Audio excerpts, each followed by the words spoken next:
Testing. 1 2 1 2. Testing. Little hot. Yep. Test 1 2. 1 2 1 2. Can you hear me? Yep. I gotcha. I can hear you. Perfect. All right.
Well, a good evening, ladies and gentlemen. We welcome in everybody to Treynor High School. Trevor Mader, Brian Bertini with you here tonight. Our first broadcast of the 2022 portion of the season is a Western Iowa Conference doubleheader between Treynor and AHSTW. We are getting ready to get things underway, and it'll be Ella Tarks jumping for Treynor, and it is won by Treynor. Clara Teagland hits the deck. She's fouled by Ellie Peterson right out of the chute. So 2 seconds in and a foul, and Brian Bertini. Yeah, that's the fastest foul I've ever seen in a jump ball, but kind of an awkward foul, as you mentioned. But we've got two teams tonight coming in.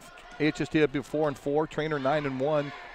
One team kind of looking for dominance, Trevor, in the conference, and one team looking to get back in the WIC race. We'll set the lineup for you. Treynor's got Alexa Schwartz, Ella Tarks, Emma Flathers, as well as Clara Teagland and Brooklyn Sedlak out there for them offensively right now. Here's Alexa Schwartz, goes right to left.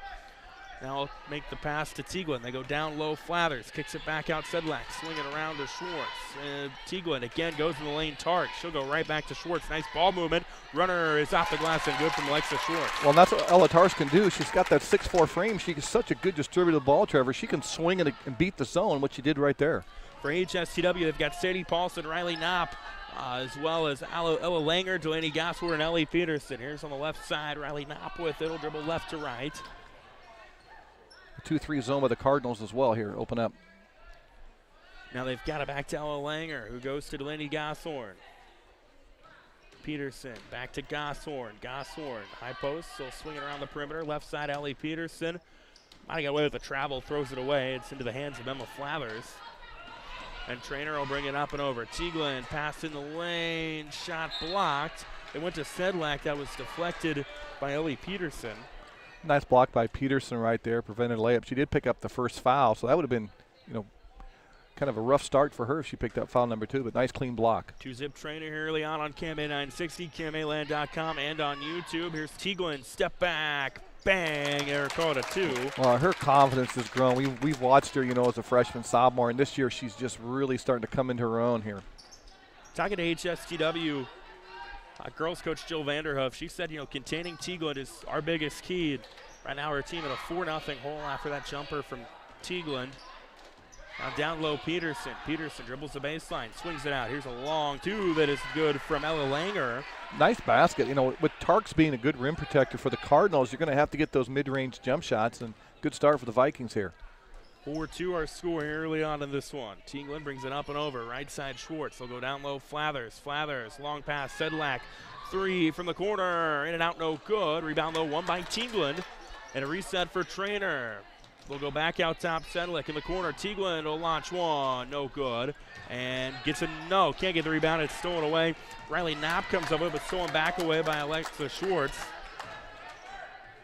And the runner, no good from Schwartz. Rebound into the hands of Sadie Paulson. Missed opportunity for Treynor Cardinals, but the Vikings kind of weathered a little bit of a run right there. They need to stay close, I think, here early, Trevor.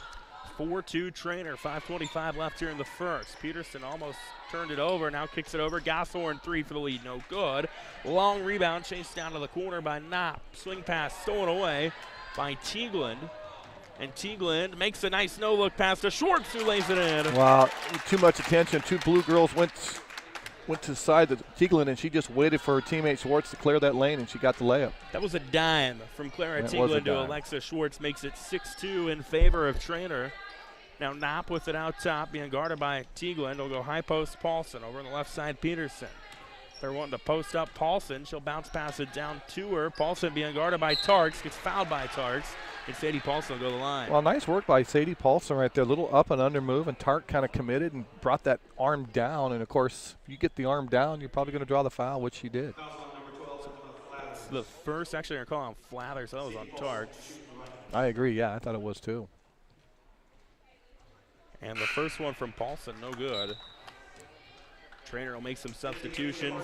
They will bring, it looks like, Tarks and Sedlak out. Casey Lang checks in. The next one is good. Looks like Josie Lewis as well, number 22. So Sadie Paulson makes it a 6-3 game. Still a one-score game. Teagland, Schwartz a little behind her. Loose ball stolen away by AHSTW. Knopp ends up with it. Yeah, good perimeter defense by the Vikings. With it out top, Riley Knopp. Bounce pass right side to Lenny Gosthorn. Couple of strong dribbles. Finds the open on the left side with Knopp, who gets it right back to Langer. Now right Gosshorn, far right side Peterson. She'll dribble in on the defense. Makes the pass in the paint to Paulson, who will dribble out of trouble. She's guarded feverishly by Schwartz. They'll swing it left side. Now back out top to Langer, who will go right back to Knopp. Knopp, a step on her defender. Stops, hands it off to Paulson. Long possession. HSTW got it back off a tip. Now they're trying to post up. Looks like Gosshorn down low, but it's not there, and it's deflected by Schwartz out of bounds. Oh, they're going to say off the head, yeah. By HSTW off the head of Sadie Paulson. Two things well. Very good disciplined defense by the Treynor Cardinals in the 2-3 zone, matched up well.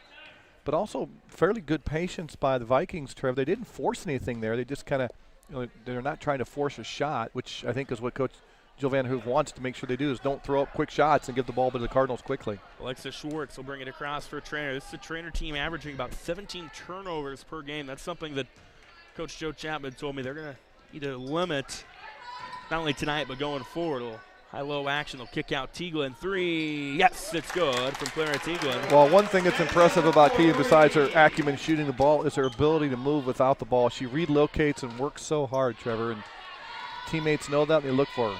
Make it 9-3 Treynor. All 9 of their points have came from Tieglin and Schwartz. Down low, Paulson kicks it back out to Langer, who will reset with Knopp out top. Long pass left side Peterson. Back to Langer. Right side Knopp. Back to Langer. They'll go down low to Gosshorn. Jump ball created by Treynor. It'll stay with HSTW.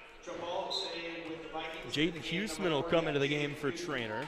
Coach Joe Chapman trying to work this rotation, get girls in, give them a break. They're going to play really active defense, 2-3. Nice to get some fresh bodies in. Right side Langer. Langer looking for a pass. She'll just go to Sadie Paulson, who immediately fires it back to Peterson out top. Peterson dribbles in. Tieglin got a hand on it, but it goes out of bounds. Last touch by Tieglin. Well, you can just watch Clara Tieglin's eyes. She's always on that ball. She's always anticipating, Trevor, where that next pass might be going. Very feisty defender is HSTW. About a 2:55 left here in the first. 9-3 advantage Treynor. Pass deflected by Josie Lewis. Loose ball, won by Peterson. Lewis hit the deck.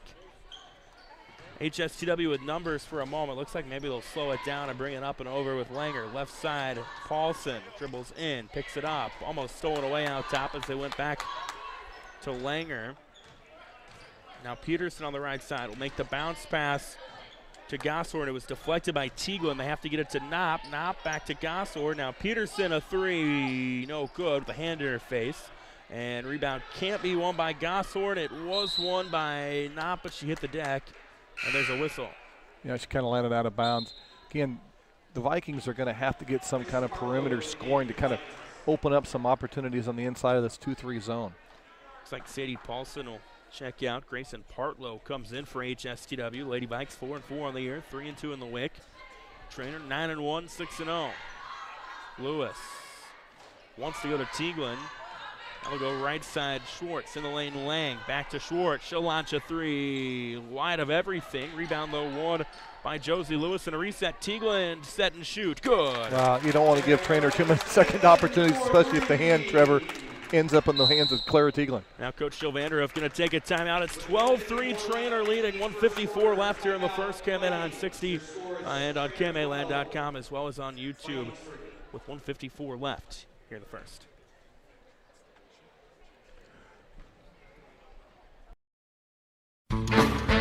The Cattle Drive food truck based in Council Bluffs is a family-owned and operated business with a mission of providing you with great food and friendly service. Follow Cattle Drive CB on Twitter and the Cattle Drive on Facebook to keep track of where you can get the most succulent steak sandwich around. Cattle Drive is now offering catering too. No job is too big or too small, so call 402-290-9818 or check them out online at cattledrivecb.com. The Cattle Drive, where you are the #1 stakeholder.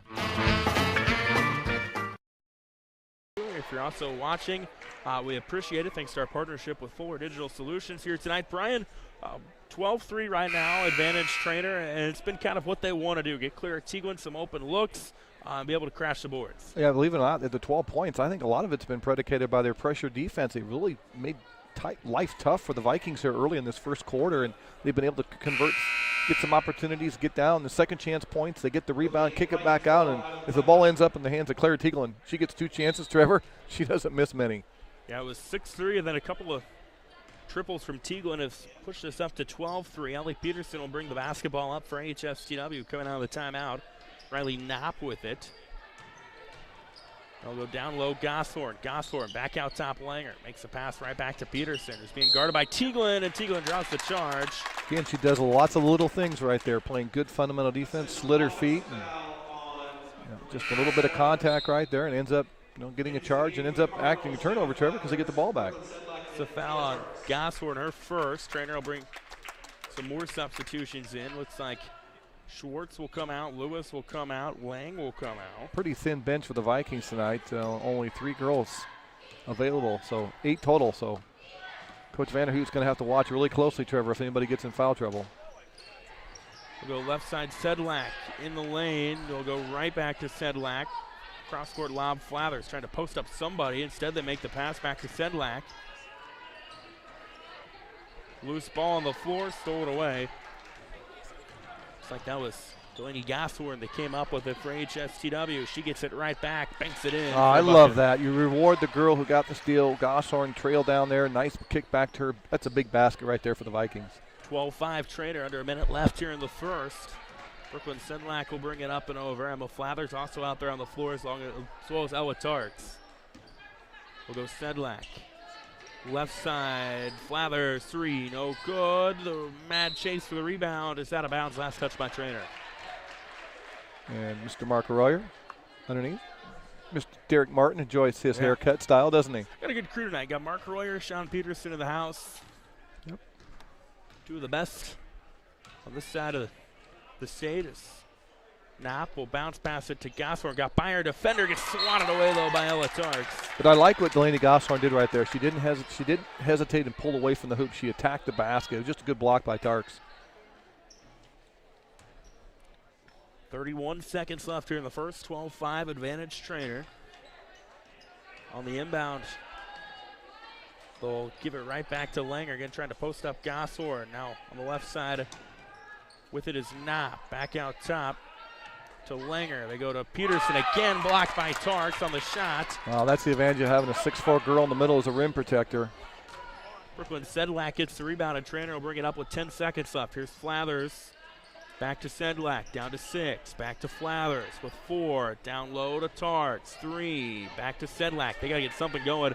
Huseman will not get the shot off, and that is how the quarter ends. So Treynor goes to the second, up 12-5 here on KMA 960 and on KMAland.com. Second quarter coming up here in a moment.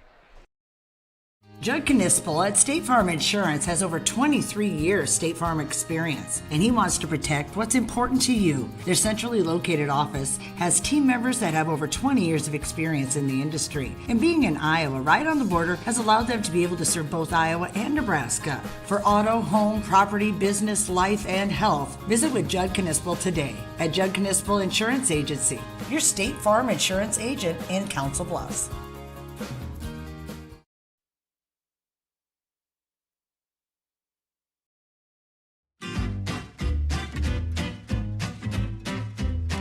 McIntosh Plumbing Council Bluffs is here for all your plumbing needs. We'll keep the water working and no job is too big or too small. McIntosh Plumbing guarantees their work and they are available 24/7. Find them online or call today. McIntosh Plumbing Council Bluffs.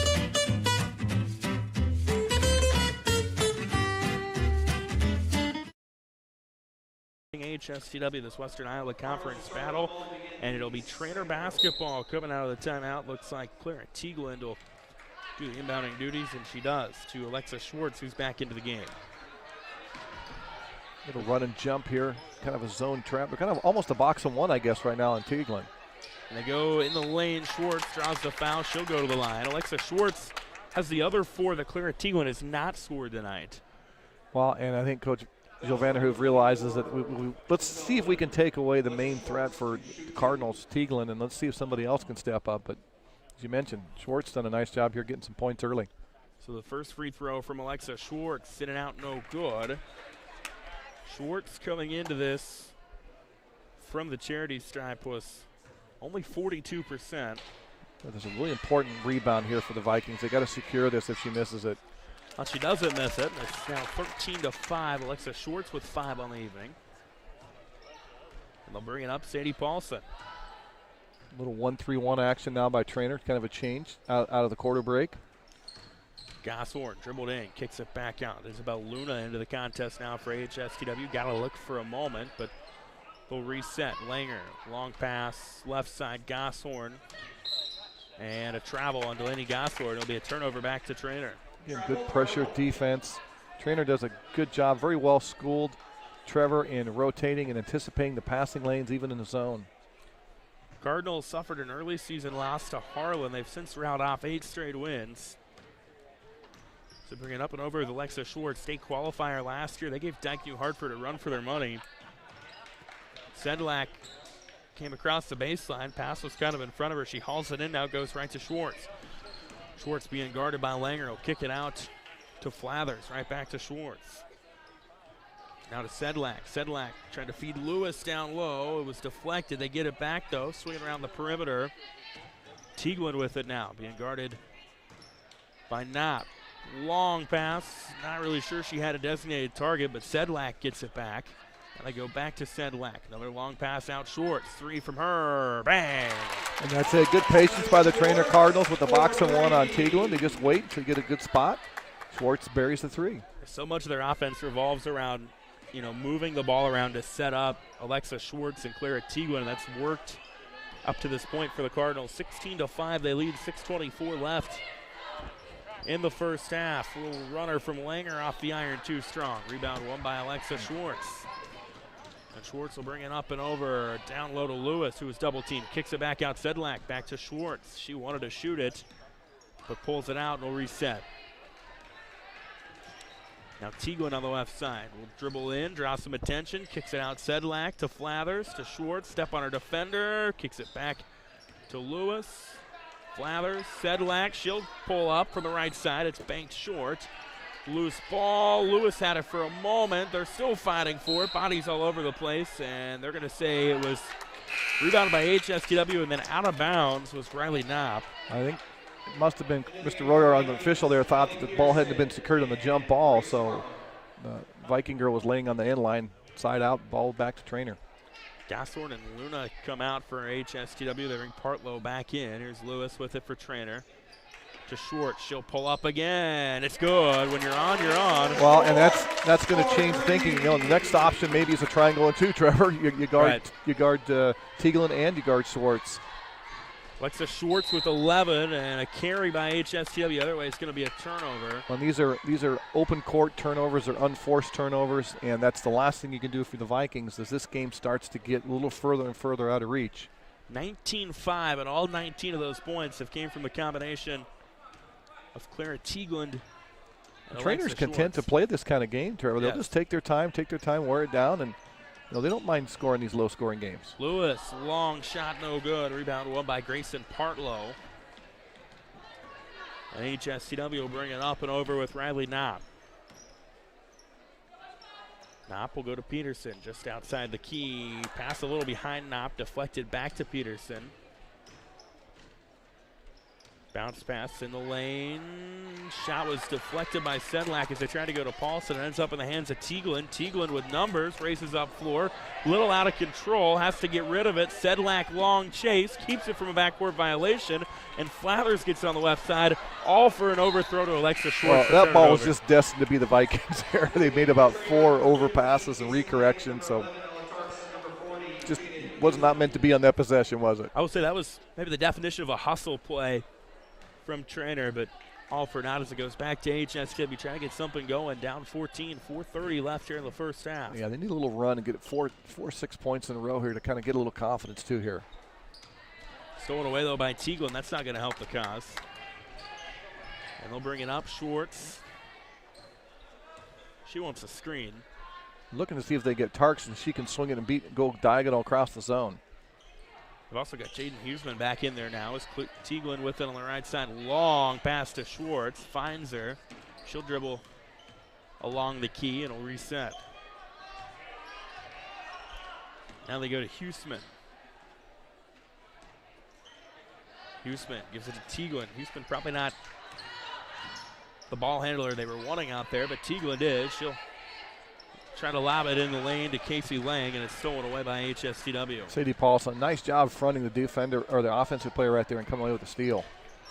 3.5 left here in the half. 19-5 advantage. Treynor. Here's Peterson dribbling left to right. Long pass right side. Knopp thought about the shot for a moment. Doesn't see anything she likes though, and she'll reset. She had a good look. I think she pulled the trigger. She had a good opportunity right there. And then pulling the trigger was Partlow. Was deflected by Lang into the hands of Paulson. HSTW keeps it. Now Knopp again thought about pulling up. Teaglin got a hand up though just in time. Langer pulls up, no good from 3. Rebound won by Jaden Huseman. A couple opportunities I think to get an open look, and Knopp, as you mentioned, passed on him. Treynor brings it up. 3 minutes left in the half, up 19-5. On a cut, Teaglin, little short runner is good from her. Her lower body's getting a little stronger this year too, Trevor. She's able to kind of stop, absorb a little contact, and Coach Vanderhood says, I got to stop the run. 21-5, 2:49 left here in the first half. KMA 960 and on KMAland.com. Minky Auction and Realty of Treynor specializes in the marketing and sale of farmland, acreages, residential and commercial properties at auction or traditional listings. Talk with Byron Minky. You need help deciding whether to list your property or sell it at public auction. Byron is the broker-owner of Minky Auction and Realty with 10 licensed agents serving all of southwest Iowa and southeast Nebraska. They've conducted hundreds of personal property auctions. Visit minkyauction.com or call 712-487-3542. For Treynor, up 21-5, 2:49 left here in the first half. Brian Bertini. Well, they're doing it multiple ways. They're playing great half-court defense of the Cardinals. They're getting some transition points in need. They're being patient on offense, and when they've got those good looks, they're converting. 2:45 left in the half, and HSTW with the basketball. Trying to just get something going offensively. Langer in the lane. Will kick it back out. Here's a 3. Paulson, they need it, they get it. That was a big 3 right there by Sadie Paulson. Just kind of gives you a boost of confidence here, cutting this Treynor lead. Makes it 21-8 after the triple from Paulson. She's got 4 of their 8 tonight. Teaglin wanted to go down low to Lang, deflected to Tark, so gives it right back to Lang, steps around her defender and gets it to go. Well, that's just Casey Lang working really hard and got rewarded, got her own offensive rebound, put it back, and nice job. First points from somebody not named Clara Teaglin or Alexa Schwartz makes it 23-8. Gosshorn with it on the left side, had to step on Tarks for a moment. Instead, it'll go back to Peterson. To Langer, kind of feigned the 3, now a long 2 from Knopp is good. There you go. See, I knew Riley had that good look earlier a couple possessions ago, Trevor, and she can shoot that shot. 23-10 Treynor, a minute 37 left here in the half. Tarks with it out top. In the lane, Huseman will give and go right back to Schwartz. Just knifes to the hoop, lays it in. A little bounce right there, good shot. And kind of almost a screen in a sense by Huseman right there. Nice basket by Schwartz. Makes it 25-10. Minute 15 left here in the half. Langer, left side Paulson. Paulson double team, goes down low. Langer was bumped. She'll go to the line. Well, Treynor running that trapping zone defense, committed a nice pass into the middle of the zone, as you mentioned. Good flash by Langer, and Hughes with a little body contact. 2 big free throws here, Trevor.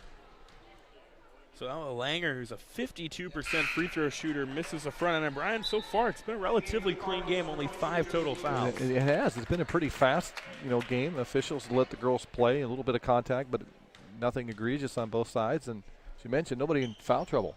Both free throws missed by HSTW with Langer at the line. Tarks it's one comes thing up with the a Vikings rebound. Can't afford, Trevor, is an empty possession. Minute left here in the half. Josie Lewis with it on the left side. Being guarded by Peterson. Goes high post Lang. Back over right side. 3. Schwartz, the hot hand, misses that one. Short gets it though on a deflection. Finds Lewis, who got behind the defense and lays it in. Good job by Schwartz. You always preach, follow your shot. She did. A nice put back and hits her teammate. She gets the assist out of that. Makes it 27-10. 40 seconds left. Will HSTW go for the 2 for the 1? If there's no jump balls, they will get the ball to start the second half. Weave action out top. Langer to Peterson. Peterson makes the pass, hard pass in the lane to Knopp, who somehow got it back out. to Langer. Langer back to Knopp.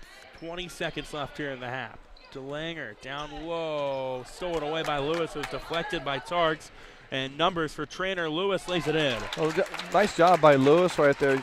Josie just kind of shielded and took that layup all herself.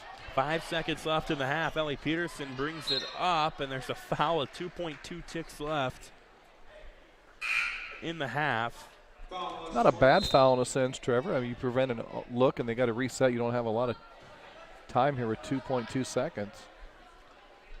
It was on Alexa Schwartz, her first. Grayson Partlow will come in for AHSTW. Al Langer will check out.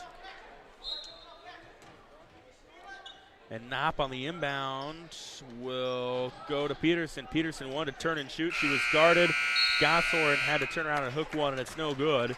Not sure they would have counted anyway. We go to the break. 29-10. Treynor in control of AHSTW here in this Western Iowa Conference girls game.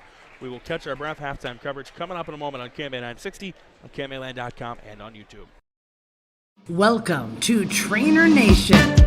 Good luck to the Treynor Cardinals from the Treynor Athletic Boosters. The mission of the Treynor Athletic Booster Club is simple and clear.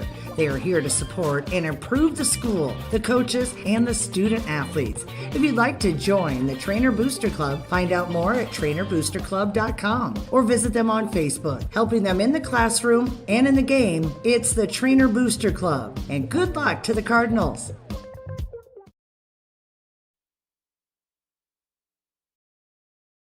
Divorce isn't just a legal matter, it's a life matter. At Simpson Legal Group, LLC, they help families through challenges and transitions. And Shannon Simpson has over 20 years' experience in divorce and family law. At Simpson Legal Group, you can expect trust, respect, and compassion. Find us online at simpsonlegalgroup.com or stop by our office in Council Bluffs. Don't take this path alone. Simpson Legal Group, LLC.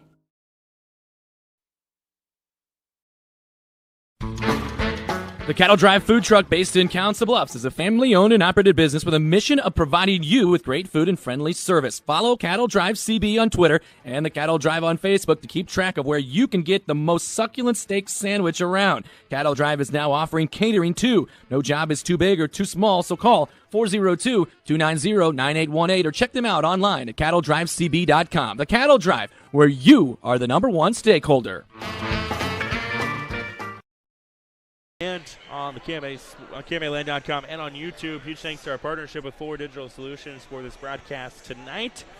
29-10, Treynor leading AHSTW at the half, and Brian Bertini.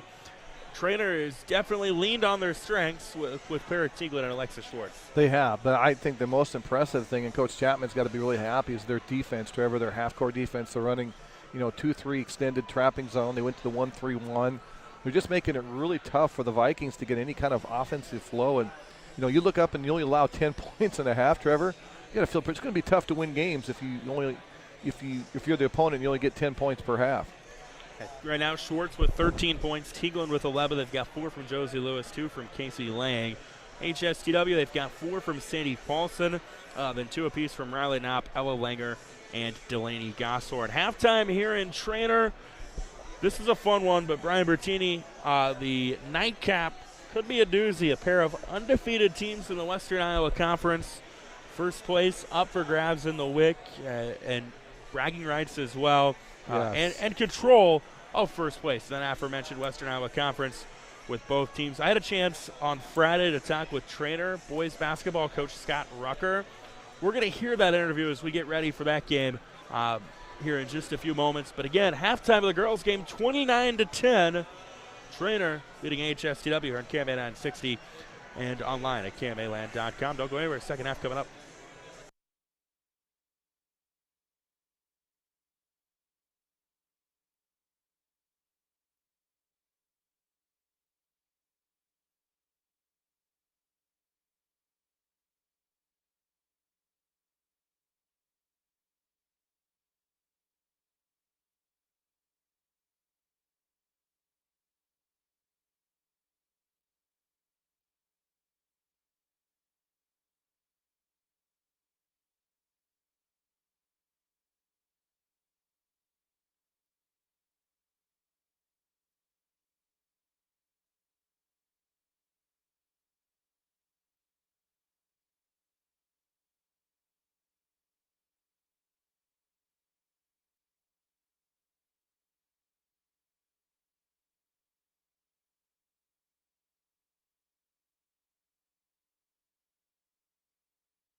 The Cattle Drive food truck based in Council Bluffs is a family-owned and operated business with a mission of providing you with great food and friendly service. Follow Cattle Drive CB on Twitter and the Cattle Drive on Facebook to keep track of where you can get the most succulent steak sandwich around. Cattle Drive is now offering catering too. No job is too big or too small, so call 402-290-9818 or check them out online at cattledrivecb.com. The Cattle Drive, where you are the number one stakeholder.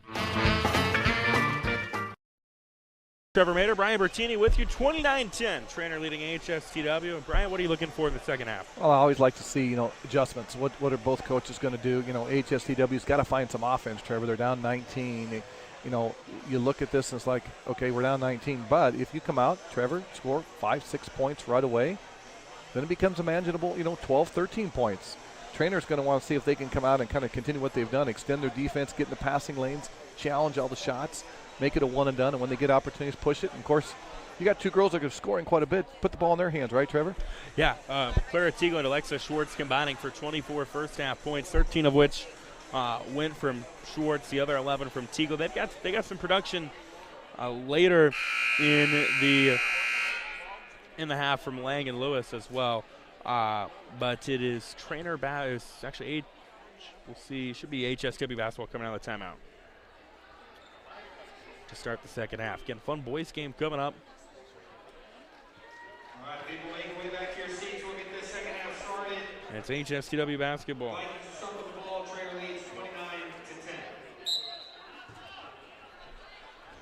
On the inbound, HSTW with it. They'll go to Knopp, right side Peterson, down low to Gosshorn. Gosshorn shot left short, rebound on the floor, gets it for a moment, but she awkwardly was on the basketball. It'll go to bounds, and it stays with So a quick run and jump by the HSW. Cardinals. They trapped that ball high, but when you can do lots of those things when you got a 6'4" girl with the wingspan of Ella Tarks can protect the rim. So HSTW basketball out top. Peterson deflected by Teaglin. Back to Knopp. Long pass to Langer. Now Gosshorn on the run. Underhand scoop from her. No good. Langer came streaking in for the rebound. Her and Sedlak fight for it. They call jump ball. I like what Ella Langer did right there. The Treynor Cardinals did not box her out. She got it. Just happened to be a tie-up, and so on the tie-up goes back to the Cardinals. So Treynor will bring it up and over with Alexa Schwartz. 30 seconds into the second half, 29-10 our score. And we got a triangle in two. Trevor. Left side, Sedlak. In the lane, Tarks back into the game. Flathers, Sedlak, back to Flathers. Teaglin got behind the defense, left the shot short. That doesn't happen often. No, I think right. She got to the rim that quick and kind of undershot it. Got the rebound. Now Gosshorn has the pass deflected. Clara Teaglin with another swipe. Numbers for Treynor. Teaglin up the floor, lays it in. She didn't miss that one, did she? She did not, and it's 31-10 Treynor. Cardinals up by 3 touchdowns and 12 points for Teaglin.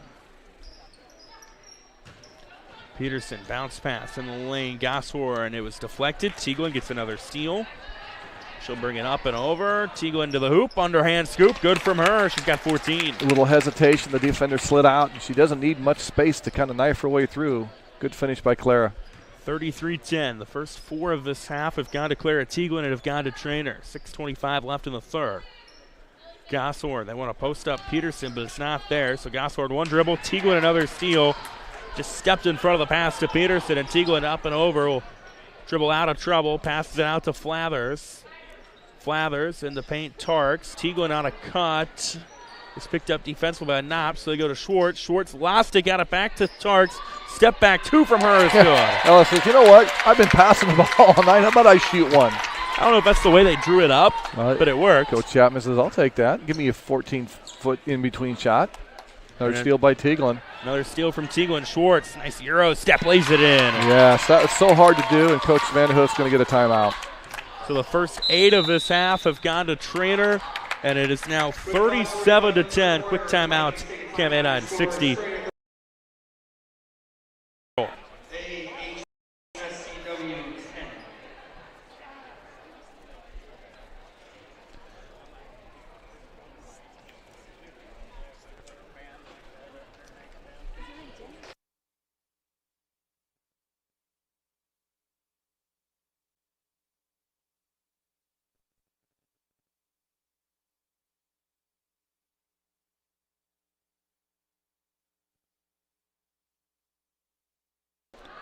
Welcome back to Treynor here on KMA 960, KMAland.com. Trevor Mader, Brian Bertini with you tonight. And Brian, the Cardinals, the first 8 of this half, things looking good. Well, they did what they wanted to do, Trevor, as they come out and establish their tempo right away. Their defense making it really tough for the Vikings to get anything going. And Clara Teaglin's, what you have, maybe 4 steals here in this early going, and they've converted them into points. So Coach Vanderhook needed a much-needed timeout, just kind of get her team back to some composure and see if they can get some points here.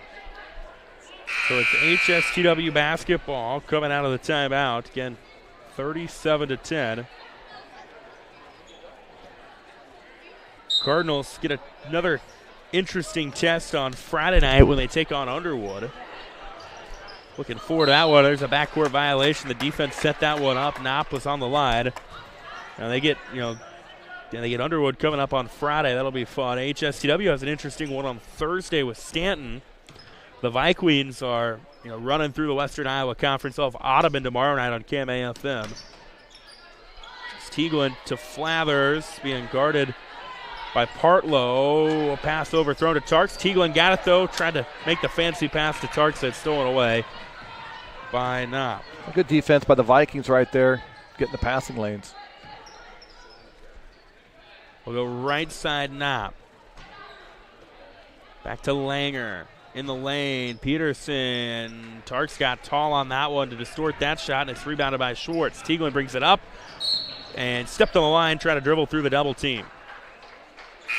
You didn't have a lot of room to begin with over there and tried to tightrope that line, Trevor, as you mentioned. A little bit of shoe on the red. So Casey Lang, Josie Lewis will come in. Looks like Schwartz will check out. Tarks will check out.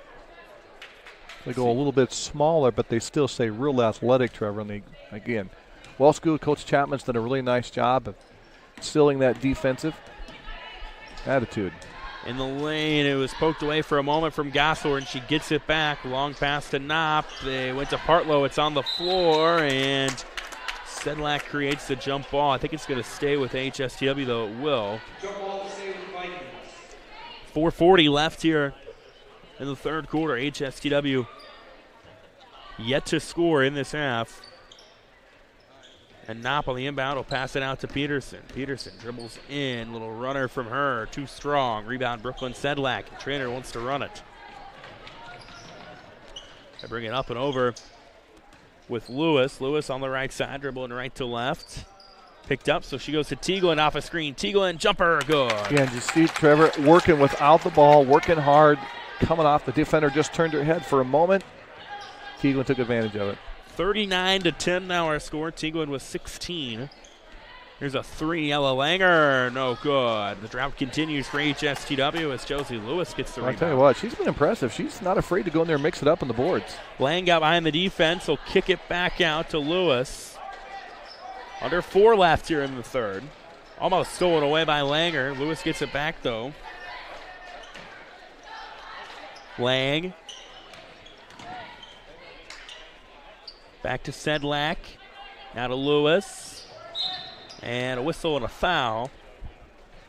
We'll see what Sean Peterson calls, and he's going to say Ellie Peterson is the guilty party.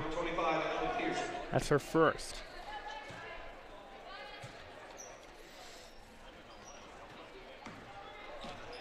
(39-10), 3:38 left here in the third. Teaglin dribbles in, picks it up, and did a good job of keeping that pivot foot down to avoid the travel. Now they go to Lewis, who goes to Lang. It's out of bounds, back to HSTW. Yeah, tough pass by Josie Lewis right there. She tried to thread the needle on the baseline, landed on the line after deflection. We'll get some new faces. It looks like Isabel Lewis, Sadie Paulson in for HSTW. Jaden Huseman comes in for Treynor. They'll give Emma Flathers a little bit of a breather. Knopp brings it up and over. Grayson Partlow in the lane. Paulson behind the defender stops the drought for HSTW. Well, that time, good job. The defense went out the trap at the corner, and they beat it. And Paulson chasing down a steal the other way, steps out of bounds. And Clara tried to throw a one-hand, about 40-foot pass right there, and didn't quite go where she intended it. Brooklyn Sedlak will be the inbounder, and we're going to get timeout. We'll keep it here on KMA 960, KMAland.com, and on YouTube, thanks to our partnership with Fuller Digital Solutions. Trevor Mader, Brian Bertini with you here tonight. And Brian, right now for Treynor, we kind of touched on this at halftime.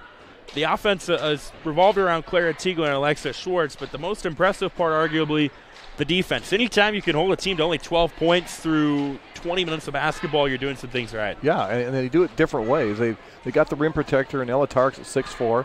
They scramble. They got some girls that are really active. They read the passing angles well. They're well schooled and disciplined in their zone traps and corners, and they read the eyes. And when you get the ball, you're going to have to make quick decisions. When the Vikings, Trevor, have made a quick decision and got the ball inside, they've got some good looks. So 3:10 left here in the third quarter. Treynor on their way to their 9th consecutive win. They started the year with the win. They suffered a loss to a Harlan team that I think is safe to say is better than maybe their record shows. I mean, they are. We did the game with them and Ballard. We did. Ryan and Matheny and I did the game with them in Glenwood, and they hung with the Glenwood. They actually had a lead at halftime, I believe. Yeah, and that was a 5-point game as well when they took on Harlan earlier in the season. So, Coach Zach Lawson's got some squad. So that's a loss that Coach Chapman probably is a good matchup for them. There's Sedlak back to Lewis. Makes a cut. Sedlak got behind the defense. Lays it in after the roll. Back screen play right there. They got the defense pulled up. They run a little back screen lob to the basket. That would have been Jack Tarks. What would have happened, Trevor? There would have been a dunk. Yeah. I think he's in the building tonight. 41-12 our scores. Partlow back to Paulson. We might see a dunk in the boys' game on either side. There's some guys that can get up in the air. I think there's a possibility. Isabel Luna has it now.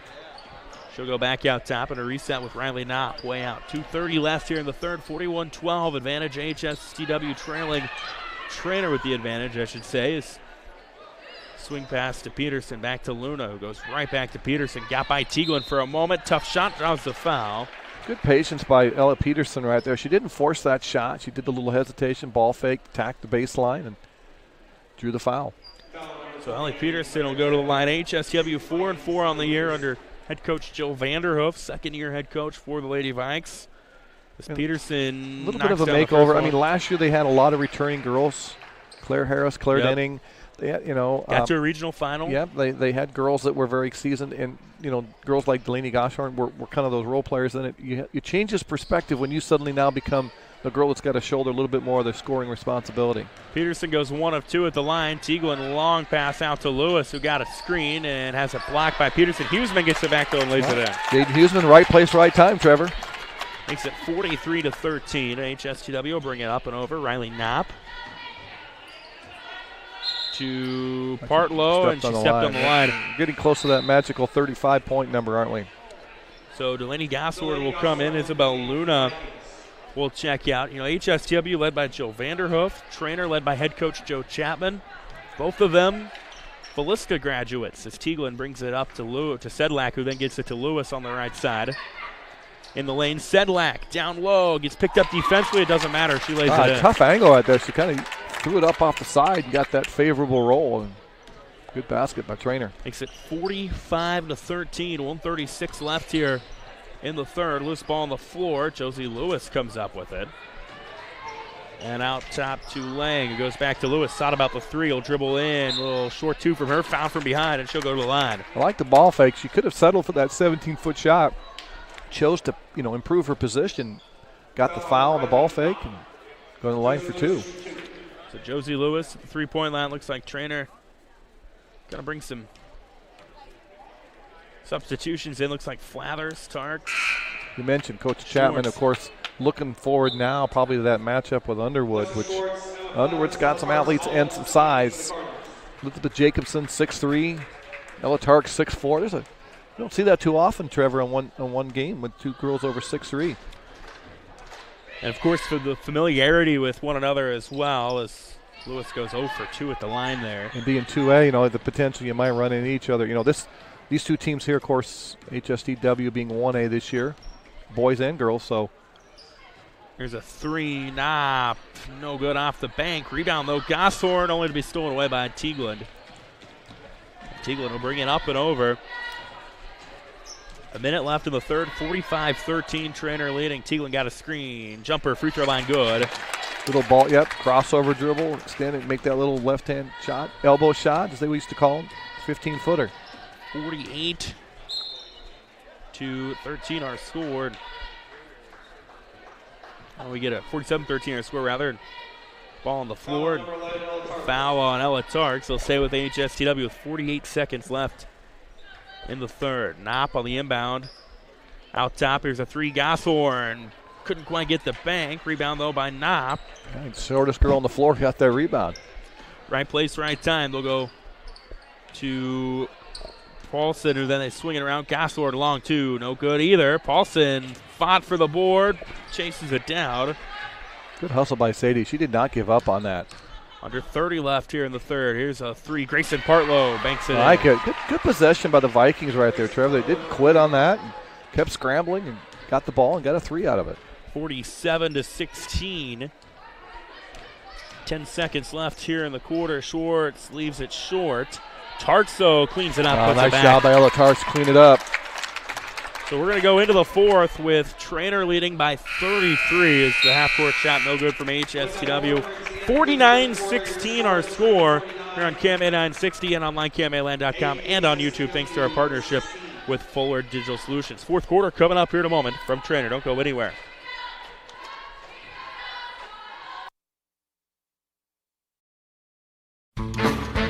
The Cattle Drive food truck based in Council Bluffs is a family-owned and operated business with a mission of providing you with great food and friendly service. Follow Cattle Drive CB on Twitter and the Cattle Drive on Facebook to keep track of where you can get the most succulent steak sandwich around. Cattle Drive is now offering catering too. No job is too big or too small, so call 402-290-9818 or check them out online at cattledrivecb.com. The Cattle Drive, where you are the number one stakeholder.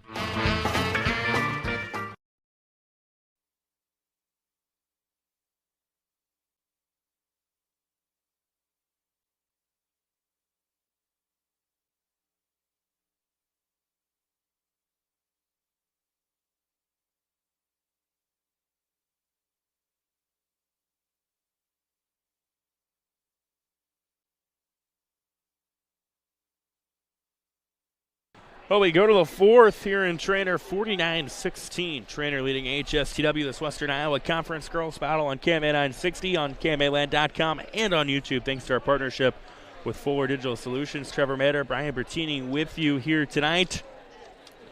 And the Cardinals, things have gone well for them basically since the opening whistle. They've got the basketball to start the fourth quarter. Josie Lewis. That's the first time I think Claire Teaguin's probably sat down all night, isn't it? Yeah, and well-deserved. Yes. 18 points from her as Lewis with it. Pass was deflected. Allie Peterson comes up with the steal. Coach Chapman, they're still going to watch, and they still want their girls to be sharp and crisp because as you go on, you got to finish in this fourth quarter, Trevor. Peterson with the pass, and I don't think she thought Knopp was going to cut. Knopp did cut, and it's a turnover. I mentioned Underwood waiting on Friday night. The Eagles started the year with a 1-point loss to Shenandoah, a game I did very first night of the season. They've since won 8 in a row. As here's Lewis, makes the extra pass to Tarks, who goes to Schwartz, and it's out of bounds. She dribbled it off her foot. Yeah, uncharacteristic, kind of 2 consecutive turnovers by Treynor Cardinals. That prompts Coach Chapman up off the bench and says, come on, girl, it's a little sharp here. And Treynor Underwood, no strangers to one another in the WIC, had a thrilling regional final last year that Treynor prevailed in to move to the state tournament. That was a classic at LC, wasn't it? It was. I believe you and Ryan have the call of that as Goshorn through the trees draws the foul, and Delaney Goshorn will go to the line. It's a game where Underwood led for most of the game. He had a great defensive scheme on that one, and Treynor just found a way at the end to pull it through and advance on the state tournament. And the Cardinals, in the state tournament, it's a free throw from Goshorn is no good. Keeps it at 49-16. They got Dyke New Hartford. That was a team, if I remember correctly, with the BC Moore rankings, was a 33-point favorite. Treynor had a lead in the fourth quarter. It was a one-score game very late in the fourth quarter. Well, and I'll tell you what, I know Coach Bruce Dahl up there really well from Dyke New Hartford, and I'm seeing some things that Treynor's doing that Coach Dahl does. They run a 1-3-1. They run a 2-3, different looks. It's kind of Dyke's trademark, so Coach Chapman picked up a few things based on probably his personnel, Trevor, and it's fit nicely. On his son Craig, a part of the Dyke New Hartford coaching staff now, as Lang kicks it out to Flathers. 6:40 left here in the fourth. Flathers dribbled out of a screen, then finds Lewis underneath for the layup. Great look by Flathers, but impressive by Josie Lewis to keep moving without the ball. 51-16, 6:27 left here in the fourth. We're now at running clock. That pass deflected. Flathers gets the steal, hits the deck, but gets fouled. They just make it so difficult to get any kind of continuity and flow offensively, Trevor. And they got girls with that 5'9", 5'10" look, and they're very athletic and they read passing angles well. And if you can't be sharp and crisp with your passes, you're going to have a long night, which is kind of what's happened to AHSTW tonight. Yeah, they provide that length with, Flathers and Lang and Tarks, and they've got the speed. Yeah, with put Schwartz and Teaglin. I mean, Teaglin can play on the top of the zone, and she's can play on the bottom. So very versatile. Stolen away by Ellie Peterson for AHSTW. Riley Knapp will bring it over. 5:50 left here in this one. Gosthorn to the rack, no good. Rebound deflected around. Ella Tarks, and looks like that is Paulson fighting for it, and they'll say jump ball with the arrow, staying with AHSTW. 5:37 left in this one. And for Coach Vanderhoof, even though you're kind of out of reach score-wise, you're still looking for some things you want your players to do. Execute the offense, make good passes, get good shots. Teaglin gets a steal. It's on the floor. She picks it up, and will find Schwartz, who can't get the end one, but will go to the line. Well, look what Schwartz did right there. She ran the floor very well. Alexa didn't give up, just not assume Clara was going to take the shot herself, and that little lane, that little extra hustle, as you mentioned, Trevor, paid off. Fouls on Delaney Gosthorn, her third, and the free throw from Alexa Schwartz, no good. HSTW had a chance to talk to Coach Vanderhoof before the game, and she said, we're still kind of figuring ourselves out. A very young team as Schwartz misses both. Rebound on the floor, foul, and I think it's going to be Hughesman's the guilty party. Jaden was trying to battle and try to come up with that loose ball rebound, didn't get it. Yeah, you're right. I mean, it is early. And, again, they had so much veteran players and so many girls that were so capable of scoring last year. You have to kind of retool, and it takes a while. But this is a team that, end of the year, they've got some pieces out there, Trevor. If they can find that confidence, they're going to be a team you probably don't want to match up with in the tournament. Knopp to Peterson, right back to Knopp. Knopp thought about pulling up, instead goes to Langer, who will go in the lane. Peterson, jumper, free throw line is good. Well, hit four places and got the hometown roll here in Treynor. Looked like it was going to carry him right, and then it looked like it was just going to roll out, and it goes in. Ella Peterson gets the bucket, makes it 51-18. 4:28 left. Sedlak out behind the defender, can't counter. It's rebounded by Gossord. Oh, nice pass by Teagan, and she did everything right but get that to fall. Now HSTW brings it up and over. Here's Langer with it. Back to Gossord, down low. Paulson draws the foul. She'll go to the line. Good diagonal pass right there. Paulson, the teammate, knife into the basket. Good strong hands, Trevor. Didn't get it up in, but she get 2 free throws. That foul's on Josie Lewis, her second. Sadie Paulson to the free throw line. Shot no good on the first one from Paulson. Looks like HSTW is going to make a substitution at the next whistle. It's been a pretty quiet game, in this gym tonight, but I think that might change in this nightcap. What do you think, Trevor? I think that's a very good possibility, as the rebound on the missed free throw is won by Jaden Huseman. Treynor, HSTW, both undefeated. HSTW ranked in Class 1A right now. And they have been dominant.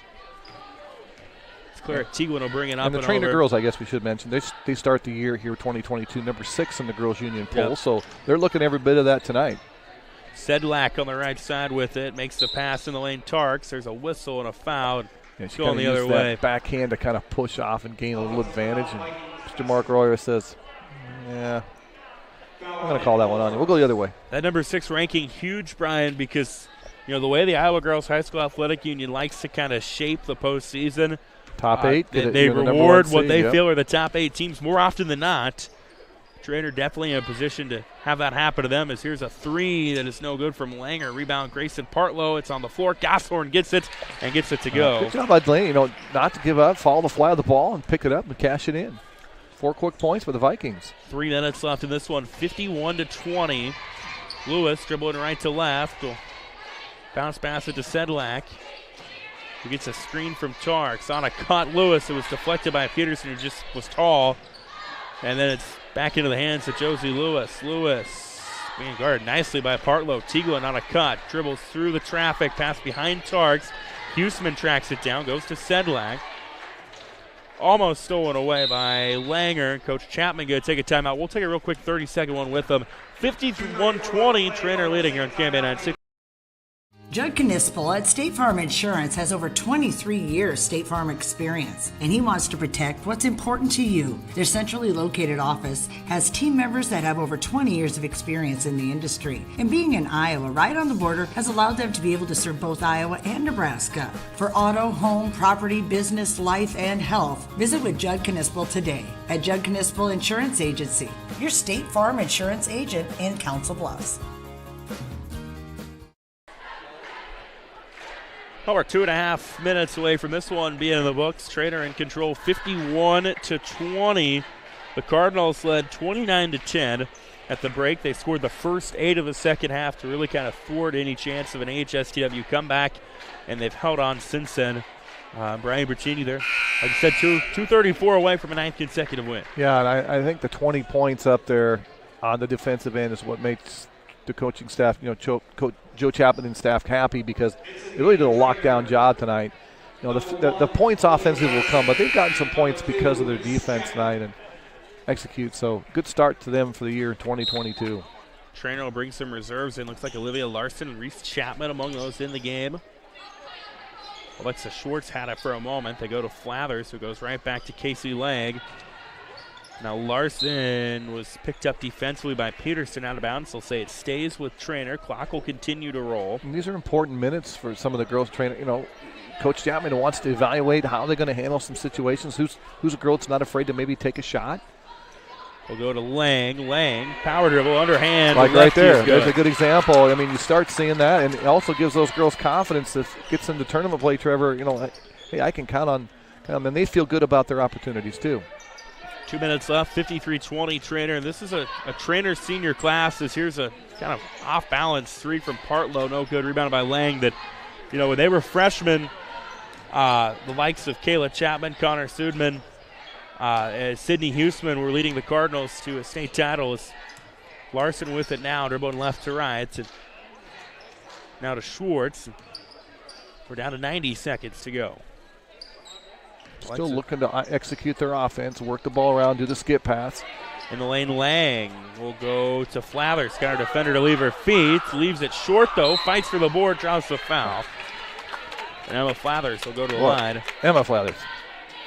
She did everything right except get that in. Nice ball fake, good slide step to the hoop. I'm going to say it was on the floor, so it'll not be a shooting foul, and AHSTW will make some more substitutions down to our final minute. It will bring Grayson Getler into the game. Pass deflected, stolen away by Ellie Peterson on the inbound. Blocked the shot, did Peterson. She's had a nice game tonight for the Vikings. Peterson brings it up and over. Grayson Getler with it, right side. Gossord in the lane. There was a bump as they went to Ella Langer. Yeah, I think pushing the back by Emma Flathers right there as the cutter came across her face. Chapman's like, hey, left. Slide your feet, get the arm in the passing angle. It's our first 1-on-1 tonight, Trevor. Been a relatively clean game in terms of fouls. Free throw missed by Langer. Schwartz gets the rebound. She'll bring it up to Larson, who feeds Lang down low off a deflection. Lang, quadruple team. That's going to set up numbers on the left side, but they'll feed it back to Schwartz. 20 to go. Back to Lang. Lang back to Flathers to Larson. Pass too tall out of bounds. A little too high, yeah. Olivia Larson says, I'm only 5'4". You got to adjust that passing angle for me a little bit. This game down to its final 10 seconds, and AHSTW will bring it up with Grayson Partlow. Dominant start from Treynor from the opening whistle. Big nights for Clara Tieglin and Alexa Schwartz. And Treynor is a 53-20 winner in Western Iowa Conference action tonight. It's their 9th consecutive victory. Brian Bertini, just a dominant performance. It was. They did it defensively. Was the calling card for them. They really locked it down tonight. They got the point production early, had that 19-point lead, and just built on it. And nice opening start for them. Start 2022. So the Cardinals 10-1 on the year now. They'll go to 7-0 in the WIC. Big matchup coming up on Friday against Underwood. We'll have that one for you on the KMA airwaves. HSTW 4-5 on the year now. They'll turn around. They've got Tri-Center coming up later on in this week. We've got a doozy of a boys game on tap here in just a little bit. You won't want to go anywhere. A pair of undefeated teams of the Western Iowa Conference getting ready to go at it between AHSTW and Treynor. In the meantime, though, if you're listening on KMA 960, we're going to step aside, play some previously recorded interviews from Upon Further Review. When we come back, we'll get you set for more high school basketball on KMA 960 Shenandoah.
Welcome back to Treynor here on KMA 960, KMAland.com, and on YouTube. Thanks to our partnership with Fuller Digital Solutions. Trevor Mader, Brian Bertini with you here tonight.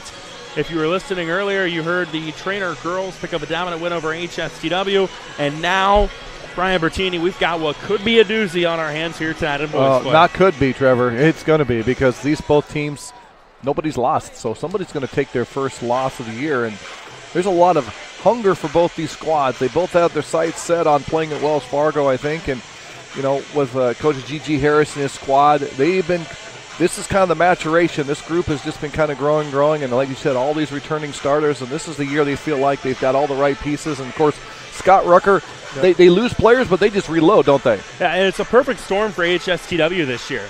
They return everybody from a district final team. They make the move down to Class 1A.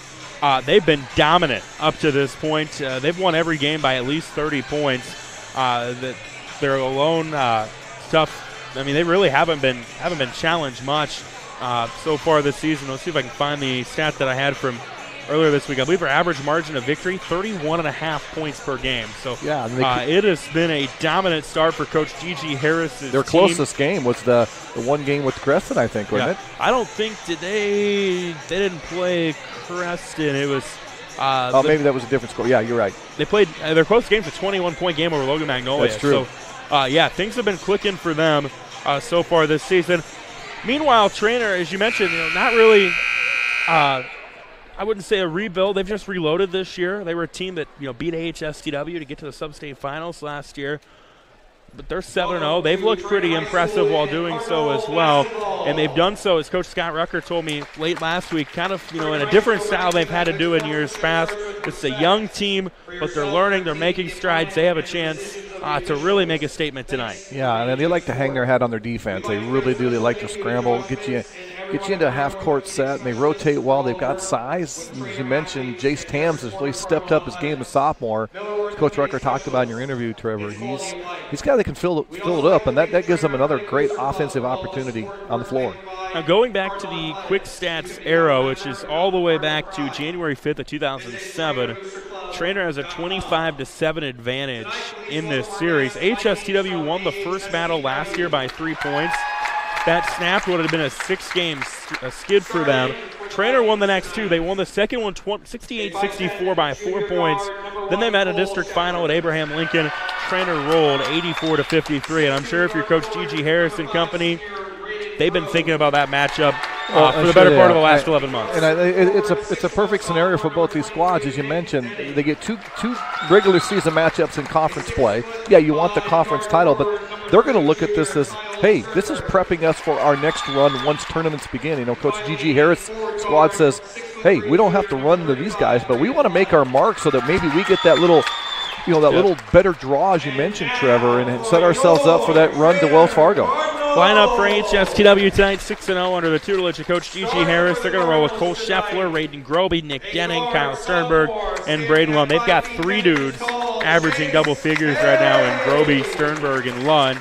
Meanwhile, Treynor 7-0 on the year, 6-0 in the WIC under Coach Scott Rucker. They're going to go with Jace Tams, Carson Elwood, Thomas Schwartz, Davin Rucker, and Ethan Dickerson.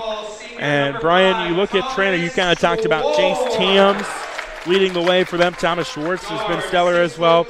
I think maybe kind of the hidden key tonight for them is Ethan Dickerson, the 6'8" big man. Yeah, I was just thinking the same thing because of the height and the length and the ability for the Vikings to put the ball on the floor and score, Trevor. They've got Sternberg 6'5", Braden Lund 6'3", Raiden Groby 6'2". I mean, they've got guys that can just really get out and cause some problems. So let's see what Coach G.G. Harris draws up. Like I said, this is going to be a great matchup tonight.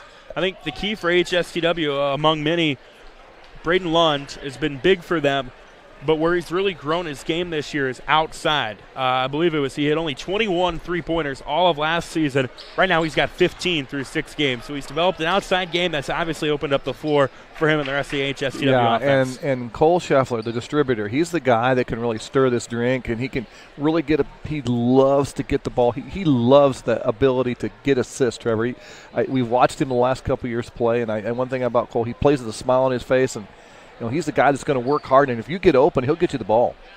Cal Sternberg jumping for AHSTW. They're in the road grays with the blue jersey numbers. It'll be Ethan Dickerson for Treynor. They're in the home whites with the white jersey numbers and the red lettering that says Treynor. Tip is won by AHSTW. Groby got it over in the corner. Goes to Lund, who thought about squaring up. Goes hard to the hoop. Left hand, no good. Dickerson with the board. I like what Lund did. Nice aggressive move right there. These guys they know each other so well. They're gonna go at each other all night. Thomas Schwartz running point for the Cardinals. Goes left side. Davin Rucker down low. Carson Elwood back to Rucker. Rucker picks it up. Goes to Tams. Right side Schwartz. Schwartz being guarded by Denning. Little runner from him left Schwartz. Dickerson fought for the rebound. It's won though by Lund. And the other way goes AHSTW in the lane. Sternberg back out top. Scheffler. He'll square up. It's good. I'll find you, you find me. And nice job. Kick ball reversal. That skip pass, Trevor. Good start for the Vikings. Cole Scheffler's triple puts AHSTW on the board first. 3-zip. 7:10 left here in the first. Elwood. Feed it to Schwartz out top. Gets a screen from Elwood. Schwartz being guarded nicely by Scheffler. Finds Dickerson. Dickerson is being swarmed by Lund. Gonna have to do something or eat the 5-second call. He got it to Schwartz, who came running in. Schwartz missed the shot. Long rebound. Last touch, I think, by Scheffler. Scheffler and Rucker collided. They're gonna say no. Last touch by Rucker. If it holds true in the first game, here in the second, the officials let them play. A little incidental contact. They're going to play through it, and you have to adjust. And so far, I think that might be the case here. And nobody in the girls' game got in any foul trouble. I believe we had, the 1-and-1 late, but other than that, relatively clean game. Here's Lund trying to go one-on-one with Elwood. He'll lob it out. Groby, corner three, no good. Rebound into the hands of Ethan Dickerson. Yeah, I think it's really important for both squads to do a one-and-done. You get a shot missed, you got to secure the defensive rebound.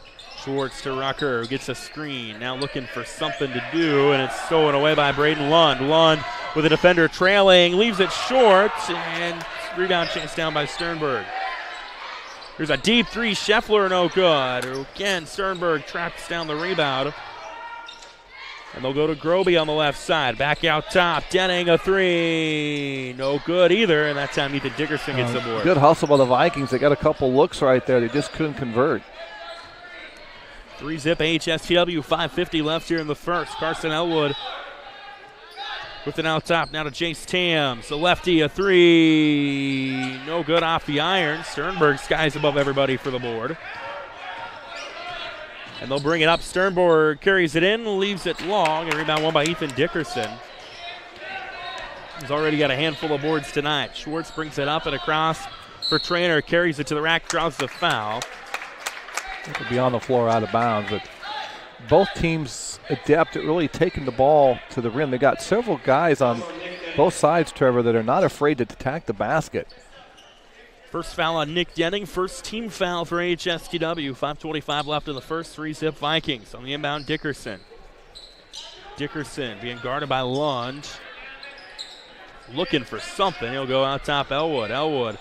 Dribble drive. Tried to feed it over in the corner to Rucker. Out of bounds. Last touch by Rucker. I think that's one thing maybe Coach G.G. Harris has really kind of emphasized. He knew he had a very good offensive team last year. I think he's really had his kids buy into, let's really get aggressive and play good defense, and that might be the reason why they're winning by about 30 points a game.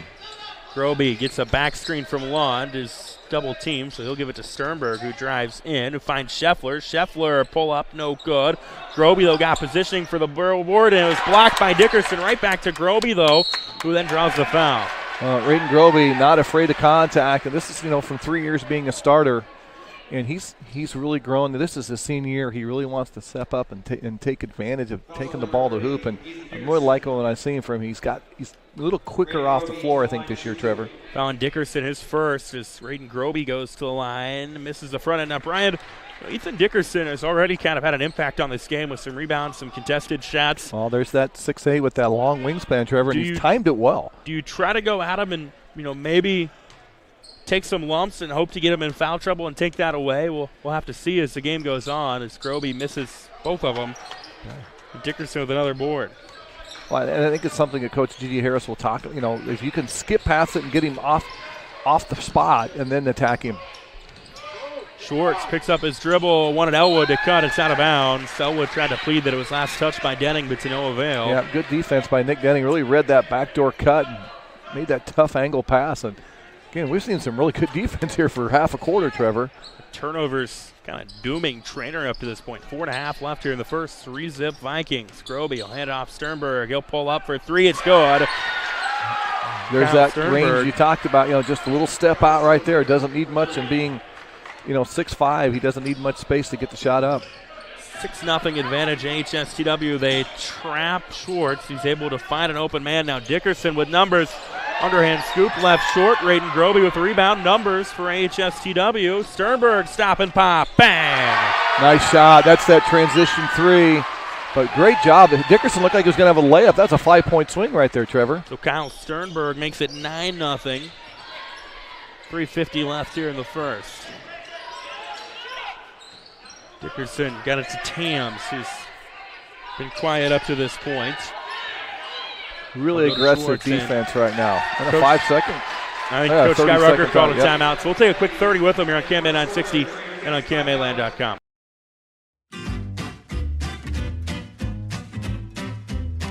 McIntosh Plumbing, Council Bluffs is here for all your plumbing needs. We'll keep the water working and no job is too big or too small. McIntosh Plumbing guarantees their work and they are available 24/7. Find them online or call today. McIntosh Plumbing, Council Bluffs.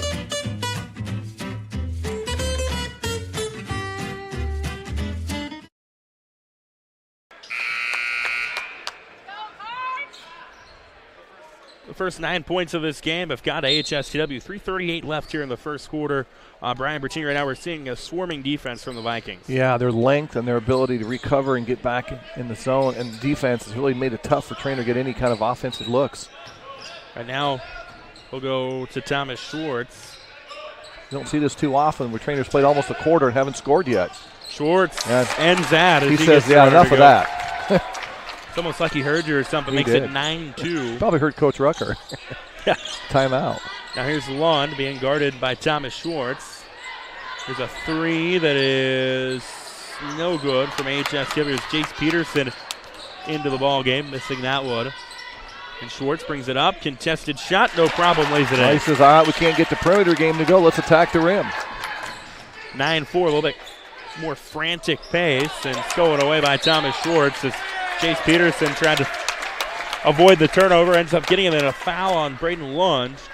Thomas Schwartz did a good job of stepping in past. He knew he only had one outlet to go to on that ball going out of bounds. He stepped in, and 4 quick points by Schwartz to steal, and see if they can put 6 in a row here. Aaron Emke, Ethan Cohns into the game now for Treynor. 2:40 left here in the first. 9-4 advantage. It's a good matchup. Schwartz and Sheff are going at it. Dickerson, they'll swing it around. Emke back to Schwartz on the run. Schwartz trying to spin around Scheffler. Went hard to the hoop. Contact that let him play through. Rebound by James Peterson. 2:20 left here in the first. Sternberg dribbles in. Left side Scheffler. He'll square up and knock it down. Well, he started the game with the 3 and come back, and he's a guy that if you don't get out and get in and get a hand up, he can bury a 3. 2 threes from Cole Scheffler, 2 from Kyle Sternberg, and it's 12-4 in favor of AHSTW with 2 minutes left here in the first. Tams will dribble out of trouble. Right side to Cohns. Dribble right to left, guarded by Peterson. Now here's a 3. Bang from Jace Tams. Well, Raiden Groby a little bit late getting out, didn't get the hand up, and Jace Tams took advantage of that. Makes it 12-7. Scheffler to the rack, leaves it short. Dickerson fighting for another rebound. Him and Scheffler muscle that one, and the arrow favors Treynor. Yeah, it's still a good drive by Scheffler, but impressive. He tied that up, and they didn't get the jump ball this time, but the next one there. So it's one of those little hidden things that you think, well, they would have had the rebound and, free opportunity, and now the next jump ball will go to the Vikings. Elwood and Rucker come in. Tams comes out along with Ethan Dickerson. It's a little smaller lineup on the floor for Treynor right now. They'll bring it up and over. Thomas Schwartz, 90 seconds left in the first, down by 5. Schwartz wanted to feed Rucker, gets it in front of Rucker. Rucker through the defense, had it poked away at the last moment, off of Rucker, out of bounds. Good defense right there. The hand just deflected, and I'm looking at the Coach G.G. Harris's bench. Trev, there's only 3 guys available over there. So foul trouble, is something going to keep an eye on, but they got to keep guys fresh. Yeah, Treynor's got more assistant coaches than AHSTW has players on the bench right now. As Sternberg will dribble in and underhand scoop, tough shot, no good. Rebound into the hands of Peterson, who fouled. Nice job by Peterson right there. Just kind of stayed with it. Jace found that way and finished it up. Big basket for the Vikings. Makes it 14-7. Our score, 48 seconds left here in the first. And they'll hand it off. Schwartz blocked by Lund into the hands of Cones for Treynor. Elwood with it now. 30 seconds left here in the quarter. Cones, they're going to try to dribble it out, maybe reset. Rucker on a cut. Schwartz, it was poked away. Elwood got it back. Could have turned around and shot, but instead Cones for 3. Bang! It's a big basket for the Cardinals. A loose ball could have went the other way, as you mentioned. And they not only got a basket, they made it a 3. 14-10, 13 seconds left here in the quarter. Looks like AHSTW going to play for the final shot. Scheffler will go high-low to Lund. Lund through the triple team, spin around, draws the foul. He'll go to the line with 3.3 left. Well, he felt that. He felt that double team coming, just split the gap. He didn't get the layup that he wanted, but going to get a chance to get the line for 2. There's that jump. The guilty party. Yeah, there's that jump ball is key because now, if there's nothing between now and then, Trevor, HSTW will get the ball to start the second quarter. Lund, first free throw, no good. Treynor will bring Tams and Dickerson back in. One time this was a 9-0 lead, wasn't it? Yeah. HSTW, if they have, one flaw this year, not that Treynor's any better, 65% from the free throw line. Treynor at 60%, and Lund doesn't help the average there, going 0 for 2. Elwood gets the board. They will not. Rucker actually got a shot off, but it was blocked by Cole Scheffler, and that's how the quarter ends. So an entertaining first comes to a close. 14-10 AHSTW.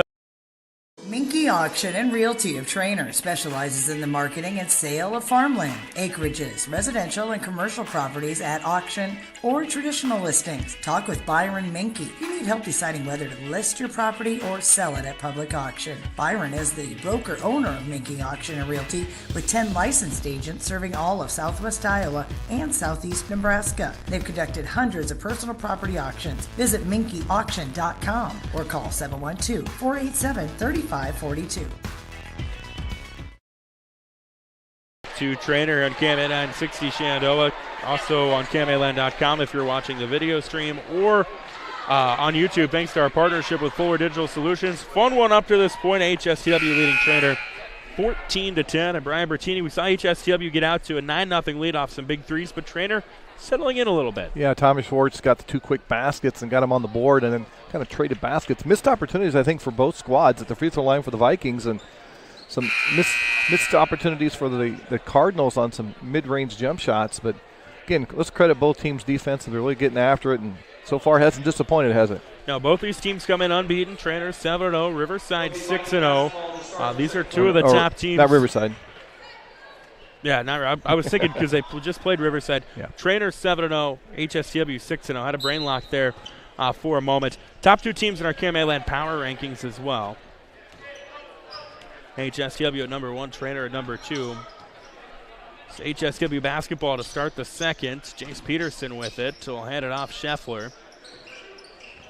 Lund will square up for 3. No good off the iron. Rebound tipped around into the hands of Davin Rucker. And Treynor will bring it up, trying to make this a 1-score game. Elwood will go back to Schwartz. Scheffler just making it tough for Schwartz to kind of get anything going offensively. Elwood tried to send a screen to no avail. Now Tams on the right side. They want to post up Dickerson, but they'll go back to Elwood. Elwood being guarded by Sternberg. Now Tams for 3. No good. Rebound won by Kyle Sternberg. Good defense, but the Vikings closed out the shooter and, more importantly, got the rebound. The other way, Peterson had an open look for a moment. Yeah, Dickerson probably not going to come out of the lane too far, so you're right. Peterson might be that guy to get some open looks. Lund to Scheffler. Scheffler got by his defender for a moment. Now goes to Lund, who will dribble in. Tries to get tall. Kicks it back out. Scheffler hit a couple of threes in the first. Peterson will square up from the right side. No good. Dickerson couldn't palm the board. It's out of bounds. He'll stay with AHSTW. Well, again, if Dickerson's matched up on Peterson, he's not going to stray too far from the paint, Trevor, and Jace Peterson's going to have some looks. That one just came up a little short. Ethan Dickerson already 6 boards. Could have had a 7th there, but instead it stays with the Vikings on the inbound. They give it to Sternberg, who will then have a 3 no good for HSTW. That is into the game Luke Sternberg. Rebounded by Davin Rucker. Rucker will bring it up and over to Tams. Now to Elwood. Elwood will hand it back off Schwartz. Schwartz will square up from 3. Bang! Yeah, got his shoulder square too, coming left to right. Right-handed hitter's got to get his hips around. He did a good job to Thomas. Now a steal by Schwartz and a one-on-one with Scheffler to the rack for the lead. No good. Elwood chasing the board out of bounds. They're going to say it stays with Treynor. Good defense by Cole Scheffler. Looked like Schwartz was just going to have a run-out layup, but Scheffler hustled back and really kind of made him alter the shot, Trevor. Saved 2 points. Reedon Groby checks back in. Jace Peterson comes out for HSTW on the inbound. Rucker for the lead. It's good. Rucker just beat him to the spot, and just like that, Treynor down 9-0, Trevor. Now up by 1. 15-14. Yeah, 15 of the last 20 have gone to the Cardinals. Luke Sternberg dribbled in. We'll pull it out, go right side. Here's a 3. Scheffler in and out, no good. I thought that was going in. Rucker gets the board. And Schwartz will bring it up and over on the right side. Schwartz being guarded by Luke Sternberg. Picked up his dribble, looking for an outlet. Will reset with Davin Rucker far out top. Rucker being guarded by Groby. Will hand it off to Schwartz. 5:27 left here in the first half. 15-14 Treynor. Schwartz and Scheffler had a little one-on-one going, and Scheffler almost got the pickpocket, but instead gets called for the foul. Foul number 1, Cole Scheffler into the game. It's the first on Scheffler. Yeah, those two guys are going to go out at both ends of the floor, so it'll be an interesting matchup. One that neither team can afford to lose, Trevor, in foul trouble. Scheffler's first. He's going to take a quick break, and Chris Harris is going to talk to him a little bit, I think. So Wiedemeyer comes in. Looks like Denning also will come in for HSTW. We'll give Luke Sternberg a breather. 5:15 left here. This pace, Trevor, might be the first one to 40 wins this game. Yeah. Schwartz being guarded by Kyle Sternberg out top. It's a back screen from Elwood.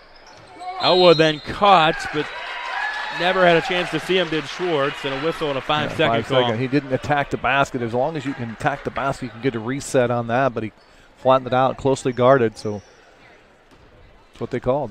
Back to the Vikings. 5 minutes left here in the half, down by 1. Wiedemeyer finds Denning, will pull up for the lead. No good. Rebound tipped out. Elwood got it. Oh, 3 good looks the last possessions for the Vikings. He just can't get that basket to fall. Schwartz to Elwood. Right side Rucker. Tams now with it. Gets a screen from Rucker. Dribbles right to left. Hands it off Schwartz. Schwartz will go to Elwood. Left side Rucker. Rucker thought about going for a 3 on Sternberg. Instead goes right side Elwood. 3. Bang! Good spacing right there. Good patience. Carson Elwood did a nice job of just getting his shoulder squared and hitting a 3. 18-14 now advantage Treynor. Lund thought about popping. Instead he'll go to Sternberg. Has it blocked by Dickerson, but a whistle. And that foul is going to be, I'll wait for the call. It's going to be on Tams, his first. And Kyle Sternberg goes to the charity stripe for HSTW. Sternberg, 2 shots coming his way. Buries the first one. Very important here that the Vikings kind of reestablish some offense. They got off to a great start. We're really balanced and some good things, and they kind of went into a drought there. Cones and Emke come in for Treynor. Rucker and Elwood come out. Next one good from Sternberg. Cuts it down to a 2-point deficit at 18-16. 4:12 left in the half. The defense, they're picking them up closer to half court now. Here's an interesting matchup. Look who's guarding Schwartz. Well, Sternberg is the one that's drawn that assignment right now, and they're going one-on-one out top. Tams on the right side being guarded by Denning, and they go to Dickerson out top to Emke. He's picked up defensively by Lund, threw it back to Tams, stolen away Denning. And they'll bring it across Reedon Groby. Scoreless up to this point. Well, turnaround fade, no good. Dickerson, another rebound, his 7th. Yeah, Groby not forced anything. Really got to like that. That was a good shot for him. He's good at that fadeaway. Cones hit a 3 at the end of the first, gets it back to Short. Short's dribbling in, trying to create separation. Shot left short. Dickerson rebound, no good. It's punched out by Emke.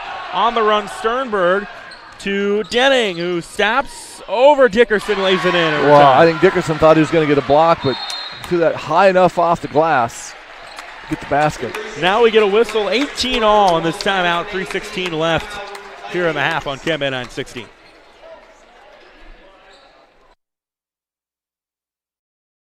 Welcome to Treynor Nation. Good luck to the Treynor Cardinals from the Treynor Athletic Boosters. The mission of the Treynor Athletic Booster Club is simple and clear. They are here to support and improve the school, the coaches, and the student athletes. If you'd like to join the Treynor Booster Club, find out more at TrainorBoosterClub.com or visit them on Facebook. Helping them in the classroom and in the game, it's the Treynor Booster Club. And good luck to the Cardinals. Brian Bertini with you, this Western Iowa Conference battle. Treynor and AHSTW living up to the hype so far. And Brian Bertini, we saw AHSTW start fast. Treynor paddled back out to a 4-point lead, but the last 4 points have gone to the Vikings. Yeah, and I think that was almost a timeout by Coach Gigi Harris right there to give his guys a kind of a break. You know, there's been a lot of energy expended here in this first, quarter plus a little bit here. And the depth that we talked about, Trevor, not a lot of depth. There's only three players available on the sideline, 8 players in uniform tonight for the Vikings. So you need those frontline guys out. And then when you pick up fouls, Trevor, as you know, is when you get tired and a little bit gassed. So it'll be Treynor basketball coming out of the timeout. Again, both teams undefeated up to this point. They'll meet again later in the season. Now you always want that first win, though. You just want to kind of get that ascendancy and move yourself up atop the conference and have somebody else chase you.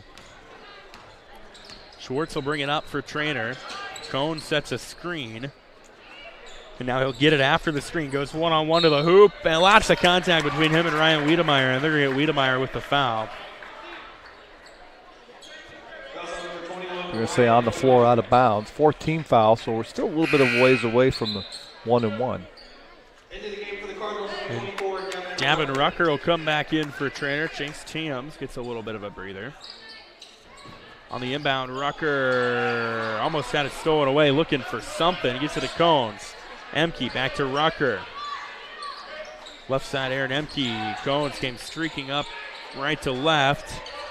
We'll go back to Rucker. Bounce pass in the lane to Dickerson. Got behind his defender. Shot long. Emke had it for a moment, and then Cones hit the floor trying to get it. They're going to say he stepped on the line, and it'll go to HSTW. I think Braden Lund changed the shot angle by Dickerson on that. Looked like he was going to have an easy layup putback and changed the angle. So good weak side defense with the Vikings. Sternberg brings it up. Tied at 18. 2.5 left here in the half. Groby to Lund on the right side, being guarded by Emke. Lund wants to dribble in.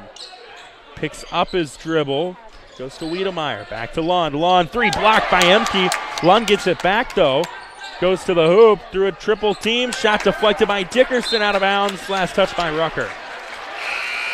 Well, Emke with the good block on the perimeter, and the Dickerson, of course, the 6'8" guy, the block on the secondary attempt.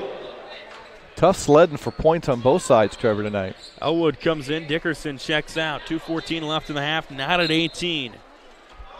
Groby on the inbound to Nick Denning.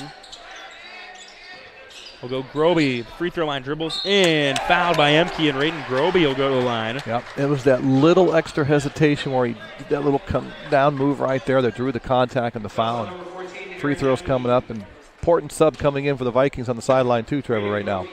Raiden Groby, 80% from the year, 12 of 15 on the season, make it 12 of 16. They've left some points on the free throw line. Cole Scheffler had a nice break right there for about 2.5 minutes, so should be well rested here to finish this first half. He'll come in. Looks like Wiedemeyer will check out. And then Jace Tams came in on the Treynor side for Aaron Emke. The next one from Groby could give the Vikings the lead, and it does. 19-18 our score. Extended pressure here by the Vikings. Schwartz trying to bring it up and over. Had to go behind the back to do so. 2 minutes left here in the half. Schwartz to Rucker, left side. to Cones. Got a screen. Right side Tams. Thought about pulling up. Pass behind Schwartz. Schwartz gets it. They've got numbers. Lost it, though, out of bounds to HSTW. He did.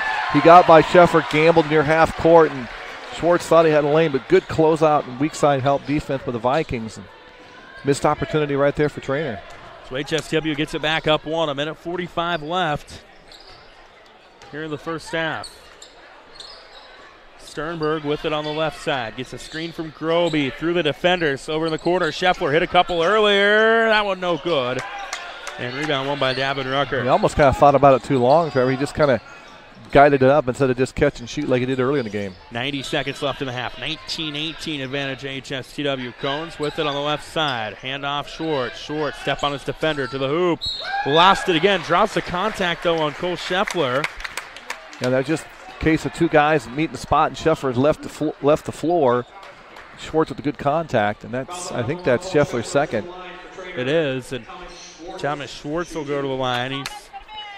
He's a 60% shooter. I think that's going to prompt G.G. Harris to sub out. He does not want one of his key defenders and point guard and ball distributors there to pick up foul number 3.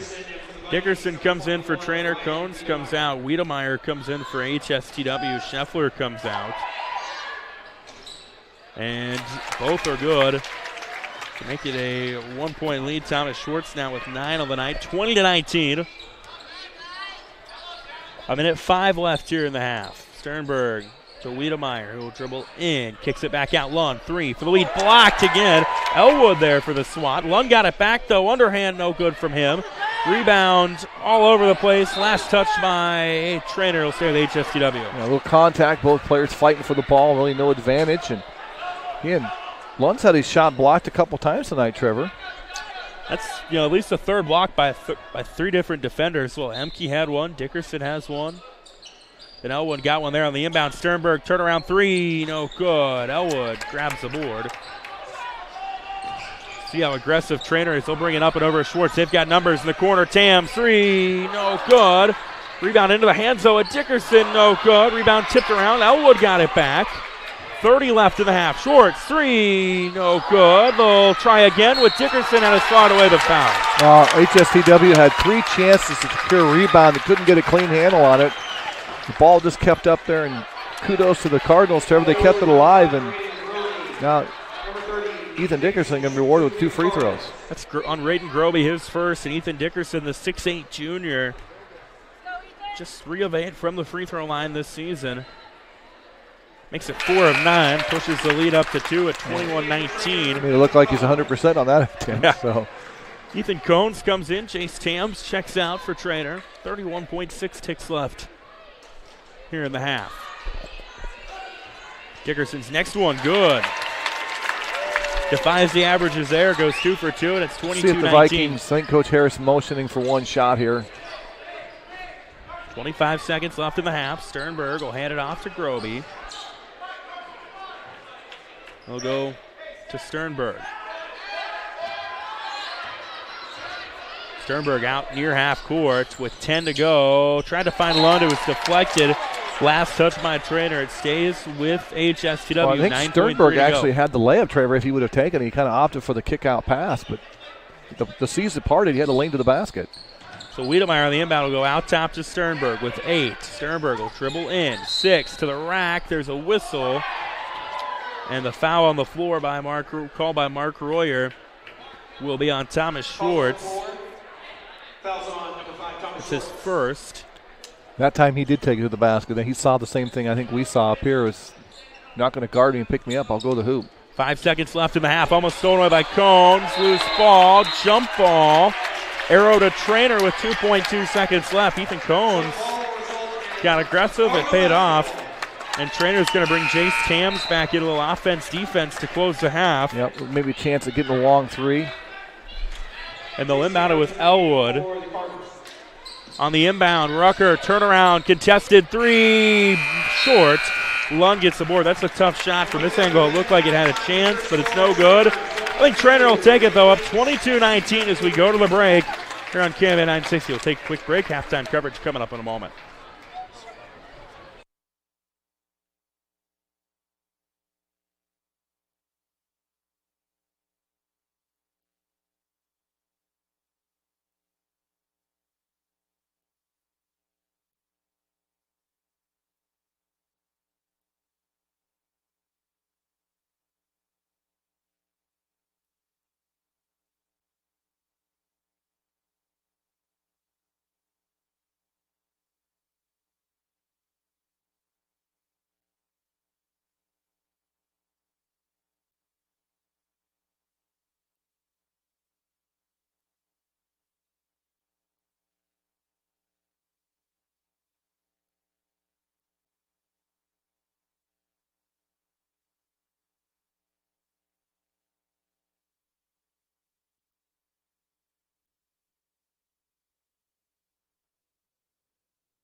Welcome back to Treynor here on KM 960 Shenandoah, as well as KMAland.com and on YouTube. Thanks to our partnership with Fuller Digital Solutions. Trevor Mader, Brian Bertini with you tonight. Western Iowa Conference battle between Treynor and HSTW. And Brian, this one has lived up to the hype up to this point. Treynor 22-19, your leader going into the break.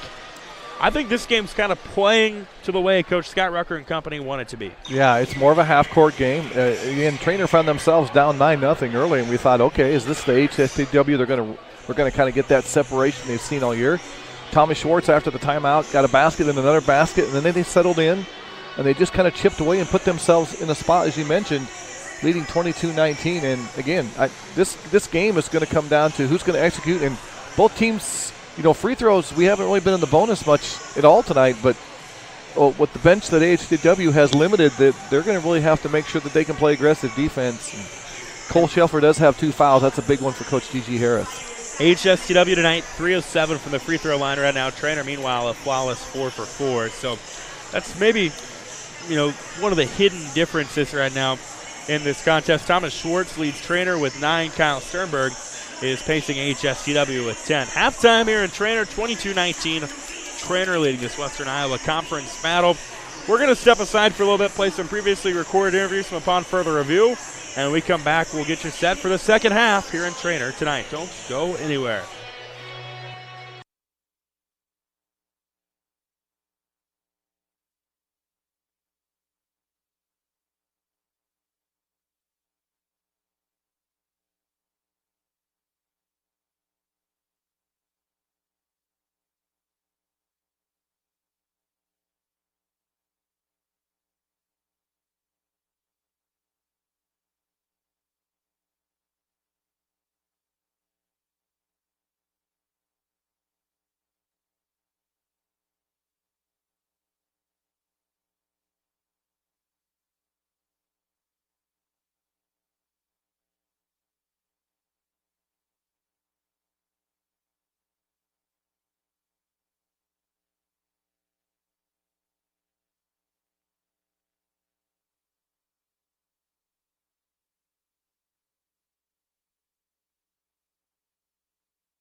All right, that's Atlanta Cam-Ed wrestling coach Tim Duff. His team going to host the Roland Dyer Invitational on Saturday. You can watch the finals of that Cam-Ed 960. Listen to it as well you can watch it on the Cam-Ed YouTube channel. Listen to it on Cam-Ed 960. Got backwards there. It's early in the year. We're rusty. Trevor Mader, Brian Bertini with you. It's been a fun game to this point, Brian. 22-19. Treynor leading AHSTW. Yeah, it'll be interesting to see what kind of adjustments coaches make coming out of halftime. I mean, both offenses have really struggled against some really good, intense half-court defense. They got to take advantage of some opportunities when they're there, limit the opportunities on the offensive glass, and when you get good shots, cash them in, and then avoid the big runs. That's kind of what we had earlier. We had 9-0 run to start for the Vikings, and then Treynor responded with a 7-0 run of their own and kind of pull ahead. And like I said, this game is going to be kind of back and forth. And, well, like I said, we'll have to watch the foul trouble. The Vikings a little bit more susceptible to that with only 8 players, Trevor. That Treynor has been able to do some things defensively that have, flustered AHSTW. Raiden Groby has 0 points. He's got the one free throw. You're right. Yeah, he's got the one free throw. Braden Lund has 0 points. So, two of the guys that are averaging double figures right now, a combined 1 point between them. But credit to them, they're not forcing some shots. They're letting the game, let the games come to you a little bit. Now, that being said, sometimes you have to kind of take the initiative too, Trevor, and kind of attack the basket. So we come out of the halftime break, get ready to begin the second half. Get 22-19. Treynor on top of AHSTW. Treynor receiving votes by the Associated Press in Class 2A. AHSTW ranked number 6 in Class 1A. These are the top 2 teams in our Cam-Ed Land 1A, 2A power rankings. It's AHSTW basketball to begin the frame. Sternberg, who had 10 in the first half, can't get his 12th. Lund got the board low. He misses the shot. And it's rebounded by Thomas Schwartz. What you're talking about. Coach G. Harris got the look he wanted, got the ball in the basket, just didn't fall. Thomas Schwartz will bring it up. Cole Scheffler back into the game for HSTW. Carson Elwood with it on the left side for Treynor. They go Davin Rucker back to Thomas Schwartz. Poked away by Scheffler. It'll stay with Treynor, though. Or Scheffler got to be careful, Trevor. He's got 2 personal fouls. And Coach Harris, you can just see him, hey, I like your defense, but make sure you don't get number 3 here early. Thought about him out in the backcourt. Instead, they go Dickerson in the corner to Tams. Tams, 3. Good. Well, there's the matchup. If we're going to take away Schwartz, Tams might be the guy that has to hit some big shots. 25-19 Treynor, largest lead of the night for the Cardinals. Lund will kick out to Scheffler, to Denning. Right side, Sternberg, open 3, bang. Nice answer by Sternberg right there. Good feet set, quick release that time. 25-22. Trade baskets, that's what HSW has to do here. Sternberg now with 13. Loose ball on the floor. Scheffler picks up his 3rd. Wow, he got a little greedy right there. The ball, Schwartz had left it out on the crossover, and Scheffler thought he had a piece of it. But and you can see the grimace on Coach Gigi Harris' face is like, that's one I didn't want you to get so early. So 3rd on Scheffler, first of a half on AHSTW, and Treynor inbounds into the backcourt. Thomas Schwartz, long pass Elwood left side. Minute into the half, 25-22 Cardinals. Tams just hit a 3 moments ago. He's being guarded by Denning. He'll dump it off to Elwood. He's picked up defensively by Sternberg. Elwood, left side, Rucker. Rucker being guarded by Groby. Dribbles left to right. Picks up his dribble. Goes to Schwartz on the left side. He's being guarded by Scheffler. Has to back off. Lund comes over for the backside help with the block. Yeah, he did. That's exactly right, Trevor. With 3 fouls, he had to let him go by, and then luckily his teammate was there, which he should be on the man-to-man rotation right there. Stays with Treynor. 6:25 left in the 3rd. Inbound out top. Elwood gets it after being deflected by Sternberg. Tam will square up again. It's good. Chase Tam from downtown. Again, a missed opportunity. Could have been a steal for the Vikings, and it turned around to be a 3 for the Cardinals. HSW their way. Denning shot long. Rebound Elwood. Dickerson influenced that one. The 6'8" guy got his hand up. Schwartz the other way to Rucker, who gets it to Elwood and almost stolen away by Denning. Elwood, Rucker, they've got numbers. They can exploit it. Now HSW settles back in defensively. Schwartz through the traffic, blocked by Groby. Rebound by Scheffler. Oh, and I think we got Raiden Groby on Schwartz now because Scheffler with the 3 fouls.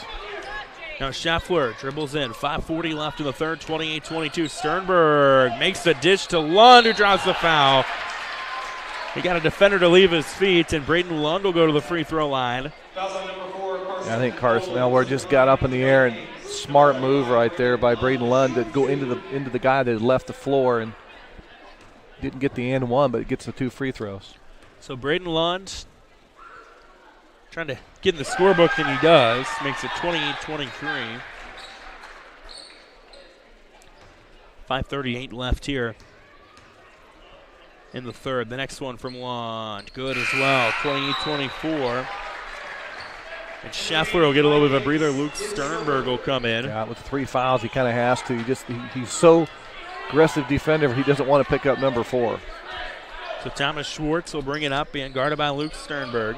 5.5 left here in the third. 28-24 Treynor. Rucker dribbling left to right, looking for somewhere to dump it. He goes to Schwartz out top. Now sets a screen, does Rucker. Schwartz to the hoop, lost it, but he gets bailed out as he was bumped. That was on Nick Denning. And that is second on Denning. Ethan Cones will come in. Gavin Rucker gets a breather for Treynor.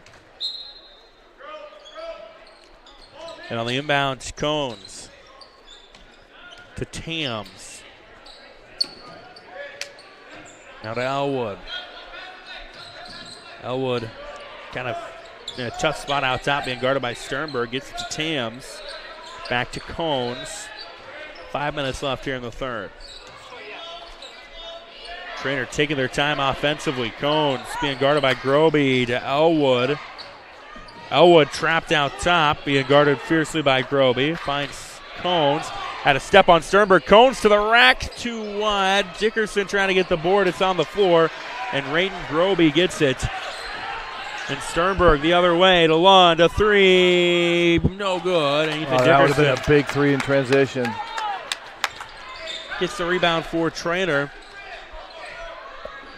Schwartz will bring it up and over, being guarded by Sternberg. Dickerson got behind his defender, lays it in. Just a nice entry pass. Schwartz waited till the lane cleared, and he got it up to the big guy. 30-24.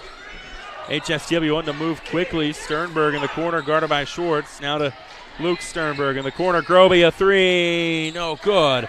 They're just not falling for HSTW. Rebound, last touch by Denning. What a play by Cones to throw it back into Denning. Yeah, both players went for the ball, but Cones had left the floor, but he threw it back into Denning, who'd also left the floor, as you mentioned. And Treynor's done what they want to do here through halfway through this quarter. They've increased their lead slightly, Trevor. Aaron Emke comes in for Treynor. Chase Peterson for HSTW. 3:54 left in the third. 30-24. Treynor leading HSTW. Schwartz lays it in. Got some separation. He's in double figures. Just went right around Sternberg. Now Sternberg goes coast to coast, lays it in. He's got 15, makes it 32-26. Kyle Sternberg on that one. Luke Sternberg playing defense on Schwartz. And Schwartz kind of used his experience right there. Thomas Schwartz brings it up and over. Luke only a freshman, so first time he's guarded somebody like Schwartz. Tams with it to Cones. Right side, Schwartz. Back to Tams. Tams, open look. Good look from Chase Tams. Feel like he's heating up, Trevor, isn't he? I would say so. A couple of those in this half. It's up to 9. It's the largest of the night for Treynor at 35-26. Denning goes to Peterson. Peterson a step on his defender, kicks it back Sternberg. Sternberg dribbles in, trying to create separation. Tough shot, no good. He'll go to the line.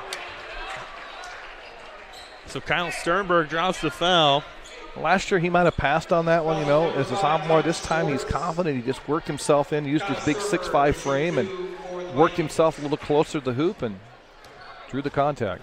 Second one on Schwartz as Kyle Sternberg knocks down the first one. Gavin Rucker comes in for Treynor. Looks like Ryan Wiedemeyer for HSTW. These next couple of minutes I think are going to be telling for Treynor. That one no good. Lund put back is good though. Oh, nice job by Lund. He didn't come down and kept it up in the air. Big, almost a 3-point play. Essentially it is a big basket right there for the Vikings. Makes it 35-29. 2:38 left here in the third. Schwartz dribbles in on Sternberg. Feeds Dickerson down low. Dickerson draws the foul. They're going to get Jace Peterson, it looks like, with that one. Well, it was the hesitation pass. Schwartz faked it, and kept it, and Dickerson kept moving without the ball. Trevor to the hoop, and it's on.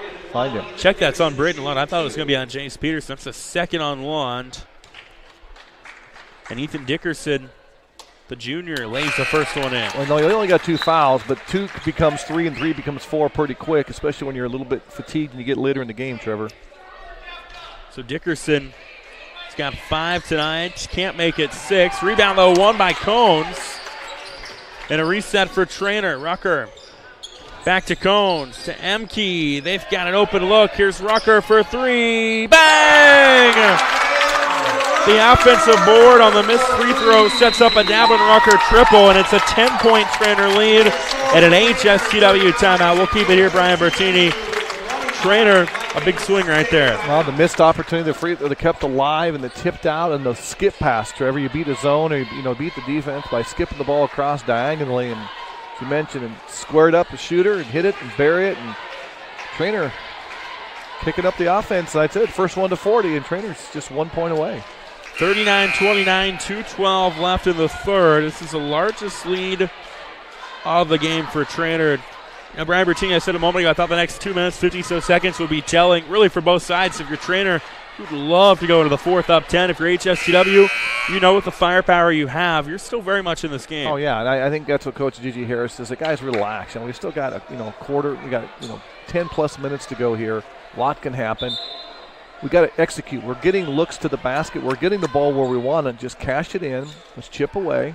Well, this is a situation that they haven't been in this year, Trevor. They've kind of cruised a lot of their victories this year, so kind of a little test of your resiliency right here for the Vikings. Yeah, their last game right before Christmas break was a 41-point victory over St. Albert. Sternberg will bring it up. He's been really their offense tonight. He wants to go to the rack, lays it in. That's pretty good. Got 18. Schwartz kind of had to move out of the way, so he didn't pick up foul number 3.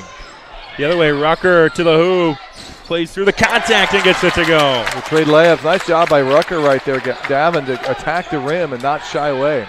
Quick answer for Treynor, gets it back up to 10 at 41-31. Sternberg finds Peterson down low. He's fouled. Jace Peterson on the arm will go to the line. So that was the good dump pass, but now you got to catch in the free throws, Trevor. HSTW, their 6 wins this year by 51, 38, 29, 39, 21, and 41 as that foul was on Ethan Cones. Yeah, so this is kind of uncharted territory for him this year. First free throw, no good from Jace Peterson. 41-31 our score. A minute 39 left here in the third. Looks like Emke and Cones will come out. Peterson misses both. Lund, putback is fouled. Well, that time Braden Lund just wanted that rebound a little bit more than the Treynor Cardinals, and he went up and got it. Dickerson was on the back with the foul. It's a second on Ethan Dickerson. Now Braden Lund only 4 points up to this point tonight. Will go to the line. He knocks down the first one. And Brian, Lund is averaging double figures. Scheffler is kind of the floor general. Then you've got Groby averaging double figures. But the only one that's been able to go tonight is Sternberg, as the free throw is good from Lund to make it 41-33. Is this kind of a case of if you're Treynor of just, hey, we'll let one of these guys try to beat us, but well, and it might be the a other situation too where the opportunity presents yourself. We go to the fourth quarter, Trevor, and you get the looks. You got to take advantage of the looks you get. Schwartz, the extra pass to Elwood for 3, no good. It was left short. Dickerson, though, with the rebound. Back to Schwartz. Schwartz will dribble in. And tried to find Dickerson. It's deflected, stolen away by Jace Peterson. Minute 10 left here in the third. Sternberg up the floor, tried to make the I think he should have taken that to the hoop himself. I think that's what Coach Harris wanted him to do. Then Lund playing the steal. Elwood gloves it. Rucker to Schwartz. This game getting kind of frantic, and Schwartz will slow it down the minute Coach to go Scott the third. Rucker said, let's get this under control. Let's slow this down. Maybe we can do a 2-for-1, Trevor. They will have the ball if there's no jump balls here to start the fourth quarter. Carson Elwood with it out top. 45 left here in the third. 41-33 Treynor. It's almost threw it away. Dickerson gets it. And he gets bumped by Braden Lund. Yeah, Lund, I think, kind of bailed him out right there. That would have been one where I think if he would have backed off. Yeah. Dickerson probably wasn't going to go anywhere with that ball. And that's a big one because that is Lund's third, as we've alluded to multiple times tonight. Only 8 shooting for HSTW. Rucker misses a contested shot. Rebound by Chase Peterson. That's a big miss right there, because now instead of being up possibly 10, and then the ball will start the fourth quarter, the Vikings now can make this a 5 or 6 point game here. Start the fourth. 20 seconds left in the third. And they're going to take their time. Ryan Wiedemeyer with it in for Scheffler. Now they go to Kyle Sternberg with 12. I imagine they want the ball in his hand. Sternberg in the corner. Wiedemeyer, 3. In and out, no good. Rebound by Dickerson with 4. Rucker scrambling. 2, 1. Long shot. Tams at the horn, no good. Good job by Treynor getting it up across, but the shot falls short. They're going to take a 41-33 lead into the fourth, though. Fun finish probably coming up here in KMA 960. Don't go anywhere.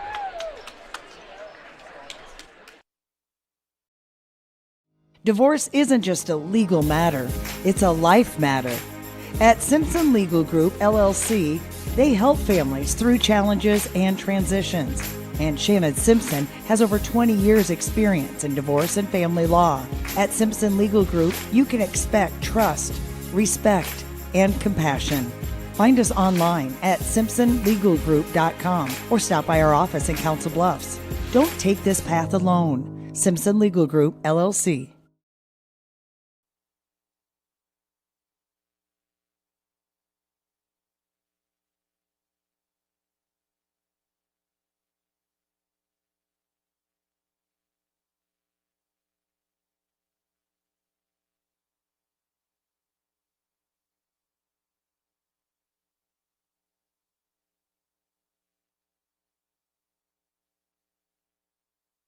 Welcome back to Treynor here on KMA FM 9, or KMA 960 rather, KMA Sports YouTube channel. Trevor Matter, Brian Bertini with you here tonight. 41-33 Treynor leading HSTW as we go to the fourth. And Brian Bertini, if you're Treynor, you like where you are, but for HSTW, you're also saying, hey guys, a couple shots fall our way. We're very much in this. Yeah, and both teams with 4 team fouls, so we're getting closer and closer to that bonus, and I think those free throws are going to play a key role here. And foul trouble, too, as both teams kind of really have expended a lot of energy. And it's going to be a great finish here in the fourth quarter. Looks like starters on the floor for Treynor. HSTW going a little bit different look. Oh, they got Scheffler off of. And Scheffler almost picked up his 4th foul. Rucker gets it back. They let him play through. Now Tam's got a defender to leave his feet. To Elwood out top. Swinging around Schwartz. Schwartz, jumper, no good. Rebound, Raiden Groby. Yeah, they had to take Scheffler and not on guard to Schwartz because he doesn't want to pick up 4. Here's a 3, bang, Raiden Groby. Well, they left him all. He was the trailer guy, and Scheffler found him. And Groby may not have a lot of points, but that was a big 3 right there for the junior. Cuts it down to 5. That is Groby's first field goal of the night. 41-36, 7:10 left. Elwood hands it off to Tams. Tams gets bumped by they're going to say step on the line. A little contact, but probably not enough to warrant a foul. But again, defense, and boy, Scheffler, he's just pushing that limit on that foul. But senior Raiden Groby steps up. It's when you get the points, Trevor, they're huge. Yep. So 7 minutes left here in regulation. Sternberg on the right side, spins around his defender, underhand layup, no good. He'll go to the line low. Well, that was just a quick move by the big guy. He just split the defense, and Ethan Dickerson a little bit late coming over on the rotation. Fouls on Ethan Dickerson, his third. That's a big one because Dickerson has just been, kind of a gnat defensively. Well, he's 6'8". He's got a great wingspan. He's that rim protector, and here's 4 quick points. You want to take an 8-point deficit and cut into it quickly. The Vikings have done just that, Trevor. 41-37. It was, I believe, a 10-point deficit going back late third, and it's now down to 3.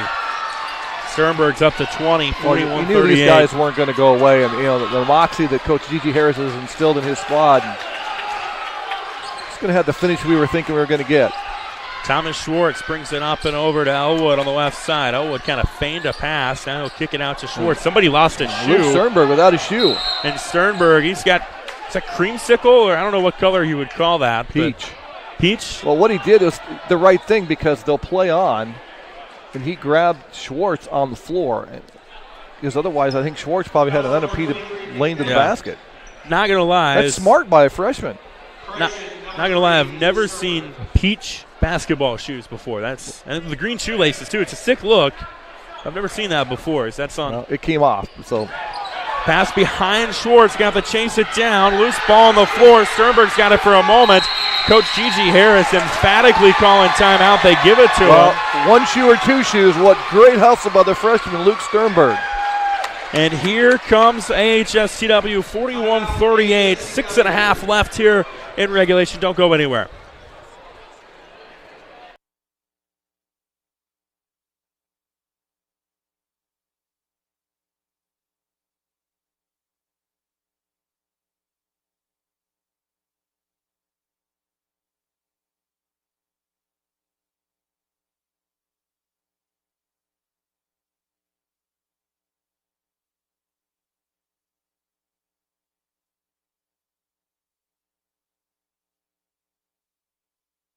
It's a little 5-0 run to start the frame for AHSTW. They've cut it down to 38-35 in this battle of unbeaten Western Iowa Conference teams. Tell you what, I'm impressed with Luke Sternberg, the freshman. He come in, he's not phased by the moment, Trevor. He, a freshman guarding, pretty tough guy to guard. Thomas Schwartz went toe-to-toe with him, forced the turnover, got the ball, even with one shoe, right? Yeah. And now AHSTW are going to slow things down a little bit. Cole Scheffler is out there. Braden Lund not out there with – Lund is out there with 3 fouls. So AHSTW trying to fight through some foul trouble. Sternberg, 3 to tie. Bang! Well, they worked the isolation. They wanted to get the triangle overload, and they wanted to wait till the defense shifted. And tell you what, these guys have been kind of quiet, but, boy, they're heating up when you need to. 21 for Sternberg, and it's 41-41. The last 8 have gone to the Vikings. 5:58 left here in regulation. Elwood with it out top. They'll go to Schwartz. Schwartz wants to lob it to Dickerson down low. Lund kind of deflected that. They got it to Tams. They'll swing it around the perimeter. Here's Schwartz. Thought about squaring up, and he will. In and out, no good. Dickerson swats the rebound out of the hands of a Viking, and it's still alive for Treynor. Rucker, Dickerson lays it in. Well, Dickerson just kept it alive. Looked like it was going to go out of bounds, and he got it. Big basket. 43-41, Treynor, 5:20 to go. Groby, Lund, right side. On a cut, Sternberg, 3 for the lead. Bang and 1! Kyle Sternberg comes off the screen, hits the tray, draws the foul. It'll go to the line. You don't get a chance too much. The and 1 on the 3-point play, but what a great square up by Kyle Sternberg to get the shoulder square, bear the shot. The rare 4-point play. 26 on the night for Sternberg. That foul's on Davin Rucker, his first. Well, importantly, that's the 16th foul. Cardinals 2, Trevor, so the next one will put the Vikings to the line for 1-1. Sternberg gets it. He's got 27, 45, 43 AHSTW. Kind of a quiet 27. I mean, Yeah. you really think about it. But he's heated up here late when he had to. Thomas Schwartz brings it up and over for Treynor. He'll get a back screen from Tams. Dribbles in, gets Kai Scheffler, lays it in for the tie. Oh, it just crawled over that rim on both sides. But nice answer by Schwartz. And the other way, Schwartz almost got the steal from Luke Sternberg. It goes out of bounds, though. It'll stay with AHSTW. 4:53 remaining. This one has been as good as advertised. Cole Scheffler brings it across for the Vikings. Right side, Luke Sternberg. To Lund, a little behind Lund. He gets it back, though. Scheffler will pull it out, and they'll slow it down a little bit. Right side, Sternberg, back to Kyle Sternberg. To Scheffler. Here's a 3, Lund for the lead, no good. Rebound on the floor, Tams has it, wants to run, realizes the numbers are not in his favor, and he'll pull it out and slow it down. Right side, Elwood. Elwood in the lane, Dickerson. It was poked away for a moment. Now to Schwartz. Wanted to go to Tams, he lost it. Tams gets it back. And they'll go to Elwood. Elwood dribbles in to the rack. Picked up defensively, looking for something, looking for anything. He goes to Tams. To Rucker, 3 for the lead. No good. And a rebound by Kyle Sternberg. Oh, I like the ball movement. Coach Scott Rucker applying that. They patient. They waited till the shot came. Davin just didn't get it to fall. Sternberg to Luke Sternberg. Lund off a screen. Up, left it short. Rebound by Jace Tams. That little Euro step, just a little bit too tough of an angle, Trevor, but you almost get the feeling we get down to about a minute and a half. Somebody might hold the ball. We're going to get a timeout. 3:35 left. 45 all here on KMN 960 and on YouTube. Welcome to Treynor Nation. Good luck to the Treynor Cardinals from the Treynor Athletic Boosters. The mission of the Treynor Athletic Booster Club is simple and clear. They are here to support and improve the school, the coaches, and the student athletes. If you'd like to join the Treynor Booster Club, find out more at TreynorBoosterClub.com or visit them on Facebook. Helping them in the classroom and in the game, it's the Treynor Booster Club. And good luck to the Cardinals. Back to Treynor here on KMA 960 and on KMAland.com and on YouTube. Trevor Mader, Brian Bertini with you here tonight. 45 all between Treynor and HSTW. 3:36 to go in this one, Brian. Yeah, 3 timeouts situation. Treynor with 3, Vikings with 2 fouls. Treynor, the next one, they'll put the Vikings in the 1-1. The Vikings got a little bit one to give here. Of course, foul trouble. Really nobody in foul trouble. Scheffler's got 3, and Dickerson has 3. Kirsten Elwood inbounds it to Thomas Schwartz. And Schwartz out top with it will go to Ethan Cones, who's into the game. Tams, they're trying to post up Dickerson, got behind Lund. Dickerson lays it in. Treynor's got the lead. Well, the big guy didn't panic. He got his feet balanced and found his spot on the rim. A nice basket.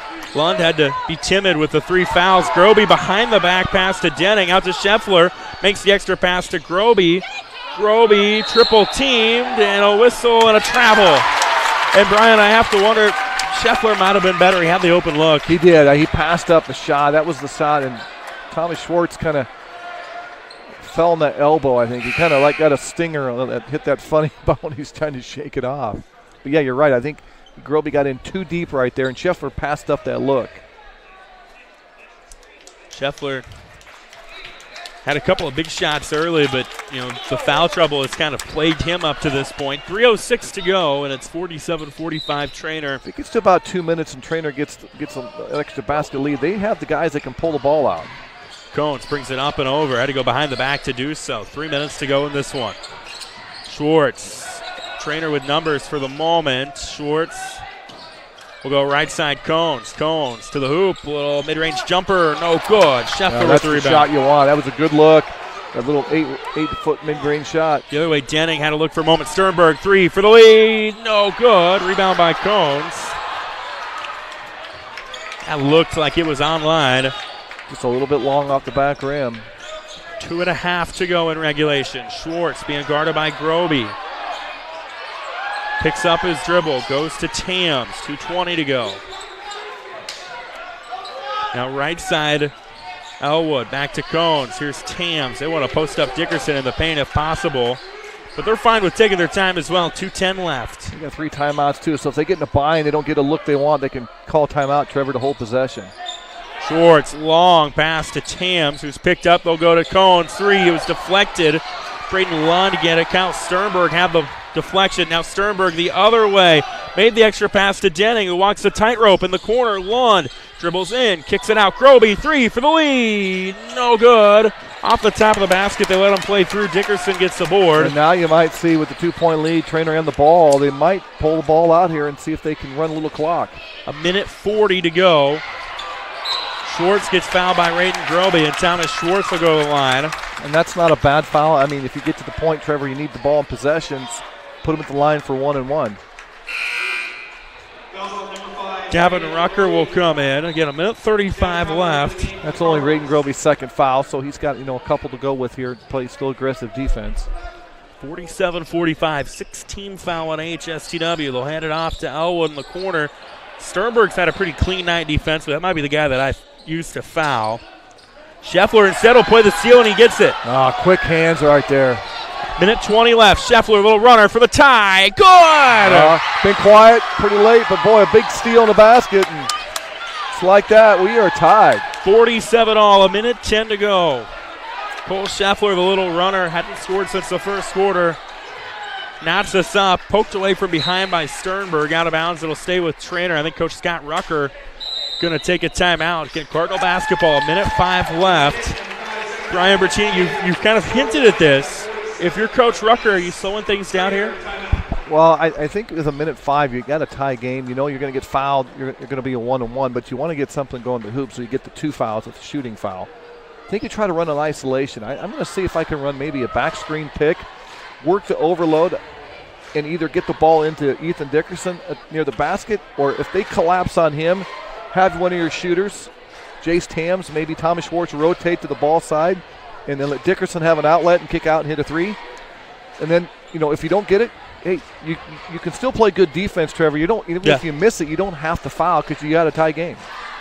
The last time, Brian, we were in this gym for a basketball game, we had a doozy between Treynor and Tri-Center. Leighton Nelson was the hero in that one. It'll be interesting in the next minute and 5 seconds to see who the hero will be for either Treynor or AHSTW. He might have to play an extra frame here. Yeah. There's nothing wrong with that to start the year, is there? No, I mean, we ended the year that way. We ended the year That's right. 2 extra frames at Lewis Central Glenwood, but it's Treynor basketball coming out of the timeout, getting tied at 47. We'll set the floor for you. It looks like AHSTW is going to go with Scheffler, Groby, Denning, Sternberg, and Lund. So they're going to roll with their starters. 2 timeouts each, fouls 6 each, so we're pretty much squared away, as you mentioned, Trevor. Both coaches have some opportunities to stop the clock, and we got a minute 5. We got a lot of time. Trainor's going with their starters as well. Elwood, Schwartz, Tams, Rucker, and Dickerson. Schwartz with it out top. Rucker set a screen for him, gets it back. Under a minute to go. Rucker being guarded out top by Scheffler. Back to Elwood. They're kind of spreading it out a little bit as Treynor. 50 ticks left. Elwood gets a screen, dribbles in, finds Dickerson. Dickerson for the lead, fouled by Sternberg. There it was. Dickerson moving without the ball. They got him going the hoop, and he didn't get the clean layup, but he's got a chance to put his team ahead of the free throw line. So Ethan Dickerson, that's the first on Sternberg, by the way. Dickerson, 9 points tonight. His 10th gives Treynor the lead. Well, and the big thing is now, HSTW still has a lot of time to work with Trevor. Even if he hits this one, you're down 2 and the ball. He makes them both. 49-47, 42 seconds to go. And HSTW brings it up with Groby to Scheffler. Right side Sternberg. Back to Scheffler, 3 for the lead. Bang! Cole Scheffler from downtown makes it 50-49, 20 seconds to go. Coach Scott Rucker and company trying to call a timeout. He gets it with probably about 4.9 seconds. Well, and that's huge, the 3, because now we have that odd score a little bit. Now it's not a tie game. And Treynor down to 1 timeout, so they got to inbound this ball. Now, they do have the ability to run the baseline, Trevor, since it was a made basket. I think that was the problem with Carson Edwards. I think he got locked into not moving and didn't create a better angle. You still got 21 seconds, Trevor. You got a lot of time here, and HSTW with only a 1-point lead, so I'm going to go back. If I'm Coach Scott Rucker, I'm going to go back to Ethan Dickerson because the guy's been money at the free throw line tonight. How about the sequence by Cole Scheffler down the stretch? Playing with 3 fouls, aggressive defensively, gets the steal, turns it into a tough floater to tie it. Then right down the other way, might as well have pulled up from the parking lot, but he was open. He's got the range. It goes in, and it's motion. an HSW lead. He knew he had it. He started the game with the 3 shooting. He was hot early, and then we thought he passed up a 3 there in about the 3-minute mark in the 4th quarter. Then he overpassed it. That time he stepped up and just calmly buries the 3 and gives his team a 1-point lead. And tell you what, they were down 10 at one time. The Vikings have battled all the way back, and this game is everything that we thought it was going to be, Trevor. Carson Elwood will inbound it. They've also got Thomas Schwartz, Davin Rucker, Jace Tams, Ethan Dickerson out there. 50-49, Treynor trailing HSTW, 20 seconds to go. Schwartz brings it up and over with 16. Picked up defensively by Luke Sternberg. Pass to Elwood with 12. Elwood being guarded by Lund. Back out top. Rucker, 3 for the lead. Blocked by Sternberg. Ball on the floor. Coach Harris wanted a timeout. Jump ball will go to the Vikings. So arrow's going to go to HSTW. What about the moxie of the freshman Luke Sternberg, number 3 for the Vikings? Played without 1 shoe, 1 possession. Got a big steal. And comes up with a huge play that might seal the deal. So Luke Sternberg with the block on the Davin Rucker 3-point attempt. And Coach Gigi Harris going to take a timeout. So HSTW holding on to a 50-49 lead. Brian, I'm going to take a guess and say Coach Gigi Harris is telling his team, hey, if we get a situation where we make both free throws, probably fouling. Well, you can. You have to foul in the backcourt. You have to foul on the floor. You don't want a guy to get off a three-point attempt. The biggest thing right now, Trevor, is you got to get the ball in bounds. Trainor's going to come up and pressure. Treynor may elect to, Trevor, foul right away. and then, keep as much time on the clock, basically almost 7 seconds. Give yourself a couple chances, because even if he hits both free throws, Trevor, you're down 3, right? Right. As you mentioned. So, you want to extend the game. If I'm Treynor, if I don't get a steal immediately, I might foul right away and put the Vikings. It is still a 1-1, so potentially you could miss the front end and have a chance to win the game. Trainers still have a timeout in their back pocket as well. It'll be AHSTW basketball. They have a timeout, too, if they don't like the way things look out of this inbound. They'll inbound it with Raiden Groby. Treynor will put Thomas Schwartz on the inbound. Looks like a man-to-man look from Treynor. Now Schwartz will back off, and they take the freshman Luke Sternberg out, probably because they didn't want him to be the foul guy. AHSTW on the inbound goes to Scheffler. He dribbles out of trouble into a corner to Sternberg, and Sternberg's going to dribble out the clock, and AHSTW comes back from down 10 to get the win here tonight. Wow, Brian Bertini. Well, the game was everything we thought it would be, and, we knew it was going to be back and forth, and we talked about start of the fourth quarter. It might come down to some free throws, but it came down to a couple hustle plays. The one that sticks out of my mind, the freshman Luke Sternberg went on the floor on that loose ball, got it, kept it alive, and Cole Scheffler hit the three that gave his team the lead, and the Vikings are the one that walk out of here still with an unblemished record. We're going to take a quick 30-second break to catch our breaths. Back in a moment, KMA 960.